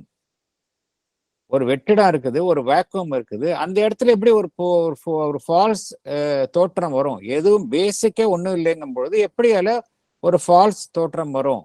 ஆகையால் மாயாவாதிகளுடைய கூறக்கூடிய கருத்து முன்னுக்கு பின் முரணாக இருக்கின்றது. இங்க எல்லாமே அந்த இடத்துல எல்லாமே எதுவுமே உருவாக முடியாது என்ற நிலையில் உள்ள அமைப்பிலிருந்து எவ்வாறு ஒரு உருவாகும் நிலைகள் அதிலிருந்து தோன்றக்கூடும், அதிலிருந்து எப்படி ஒரு போலியான அமைப்புகள் தோன்றக்கூடும், போலியான காட்சிகள் அதில் தோன்றக்கூடும். ஆகையால இந்த கருத்தை நாம் ஏற்றுக்கொள்ள முடியாது அப்படிங்கிறார். அடுத்தது போலாம். நம்ம கடைசியாக பகவான் இந்த பேராகிராஃபோட அந்த ட்ரீம் கனவையும் இந்த பிரபஞ்சத்தையும் ஒப்பீடு செய்வது தவறு என்பதை இதோடன் முடித்துக் கொள்கின்றார். அடுத்தது ஹலூசினேஷன் என்கின்ற தலைப்பை எடுத்துக்கொண்டு பேசுகின்றார். ஹலூசினேஷன்னா காட்சி பிழைன்னு சொல்லலாம், தவறான இது வரைக்கும் நம்ம பகவான் கம்ப்ளீட்டா ட்ரீம்னா என்ன, ட்ரீம்னா அதில் பின்னால் இருக்கக்கூடிய அந்த உண்மைத்தன்மை என்பது என்ன, எவ்வாறு அந்த கனவையும் இந்த பிரபஞ்சத்தையும் ஒப்பிட்டு இரண்டுமே பொய் என்று கூறுவது தவறு, இது குறித்துதான் பகவான் விளக்குகின்றார். லாஸ்ட் போர்ஷனுக்கு போலாம். இந்த பேராகிராஃபினுடைய last portion. Therefore, the dream analogy fails us altogether and is better put out of the way. It can always be used as a vivid metaphor of a certain attitude our mind can take towards its experiences, but it has no value for a metaphysical inquiry into the reality and fundamental significances or the origin of existence. Thank you, sir. Thank you. Explanation. Sir, படிக்குங்க. படிங்க madam. Therefore, the dream analogy fails to prove anything. It is better to keep this analogy aside. It can be used as a metaphor, a figurative language to refer to a certain attitude our mind can take towards its experiences, but it cannot be used as an analogy to describe the illusory appearance of the world. It has no value for a philosophical inquiry into the reality or the origin of existence. Thank you, sir. Thank you. பகவான் இறுதியாக என்ன கூறுகின்றார்? கனவையும் அந்த நம்ம பிரபஞ்சத்தில் நாம் காணும் வாழ்வையும் ஒப்பீடு செய்வது என்பது தவறு. அந்த அனாலஜி, அந்த ஒப்பீடு செய்ய முடியாது. கனவு என்கின்ற சொல்லை வந்து ஒரு மெட்டாஃபர்னா என்ன அர்த்தம் அப்படின்னா, ஒன்றுடன் ஒன்றை குறிப்பிட்டு சொல்வது, அதாவது ரியலா இருக்காது, ஆனா ரியலா இல்லாத ரெண்டு விஷயங்களை ஒப்பீட்டு செய்வது, தெரிந்தே ஒப்பீட்டு செய்வது. உதாரணத்திற்கு ஒருத்தருடைய ஸ்கின்னை பத்தி சொல்லும் பொழுது, it is as soft as a silk அப்படின்னு சொல்லலாம். நமக்கு நல்லாவே தெரியும் சில்க் வேற ஸ்கின் வேறன்னு தெரியும், but as soft as a skin அப்படின்னு சொல்லலாம். இது வந்து மெட்டாஃபர்னு பேரு. மெட்டாஃபர் என்ன அர்த்தம்னா, இரண்டு வெவ்வேறான விஷயங்களை ஒரு குணத்தை நம்ம வந்து விளக்கும் பொருட்டு இரண்டு வெவ்வேறான விஷயங்களை குறித்து சொல்வது, இதுதான் மெட்டாஃபர் என்பது. ஆனால் அனாலஜி அப்படிங்கிறது என்ன அப்படின்னா, ஒரே மாதிரின்னு சொல்றது, அதுதான் அனாலஜி. கனவையும் பிரபஞ்சத்தையும் நம்ம வந்து ஒரு அனாலஜி மாதிரி யூஸ் பண்ண முடியாது. இருந்தாலும் கனவு என்பதை எப்படி சொல்லலாம் அப்படின்னா, ஒரு மெட்டாஃபரை யூஸ் பண்ணலாம். மனதில் ஏற்படும் ஒரு அனுபவத்தை கனவு என்பதை அந்த மனம் காணும் ஒரு அனுபவத்தை மனம் காணும் அனுபவங்களை கனவுடன் ஒரு மெட்டாஃபரா யூஸ் பண்ணலாம். ஃபார் எக்ஸாம்பிள், எப்படி யூஸ் பண்ணலாம் அப்படின்னா, கனவு போன்ற தோன்றி மறையக்கூடிய விஷயம் கனவு போல மறைந்து விட்டது அப்படின்னு சொல்லலாம். அது வந்து மெட்டாஃபர். ஆனா அனாலஜின்னு என்ன அர்த்தம்னா, எக்ஸாக்டா அதுதான் அப்படிங்கிறது. பிரபஞ்சமும் கனவும் ஒன்று. கனவும் எக்ஸாக்டா பிரபஞ்சம் கனவுக்கு என்னென்ன அம்சங்கள் இருக்கின்றனவோ அத்தகைய அம்சங்கள் அனைத்தும் பிரபஞ்சத்தை நாம் காணும் காட்சிகளிலும் இருக்கின்றது அப்படின்னு சொல்றது அனாலஜி. அது மாதிரி சொல்றது தவறு அப்படிங்கிறார்.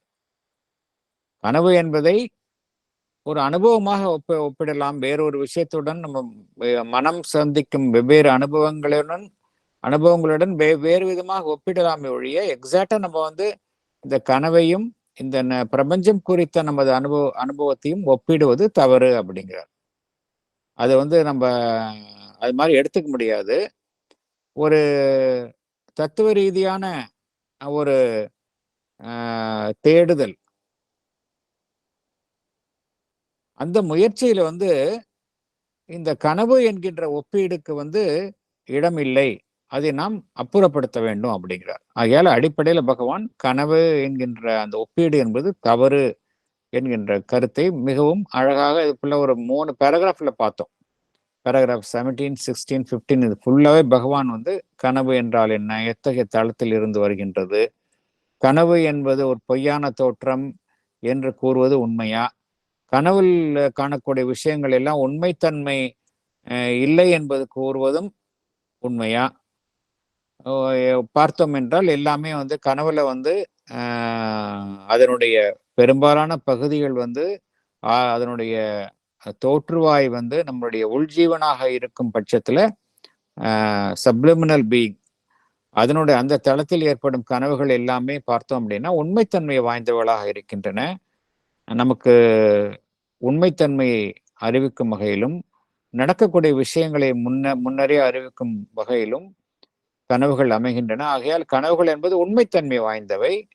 அதை வந்து ஒரு பொய்யான விஷயம் என்று கூறுவது தவறு என்பதை பகவான் வெவ்வேறு உதாரணங்களுடன் விளக்கினார். ஆகையால கனவு என்பது வேறு, இந்த பிரபஞ்சம் குறித்த அனுபவம் என்பது வேறு. இதைத்தான் நாம் புரிந்து கொள்ள வேண்டும்.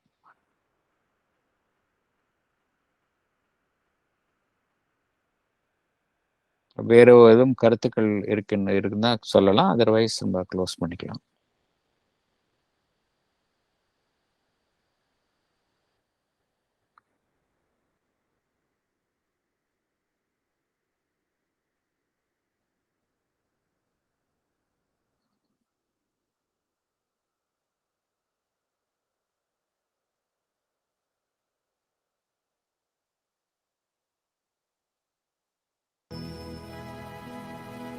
Let us all try to be worthy of Sri Aurobindo centenary.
பகவானுக்கும் அன்னைக்கும் நன்றி, அனைவருக்கும் நன்றி.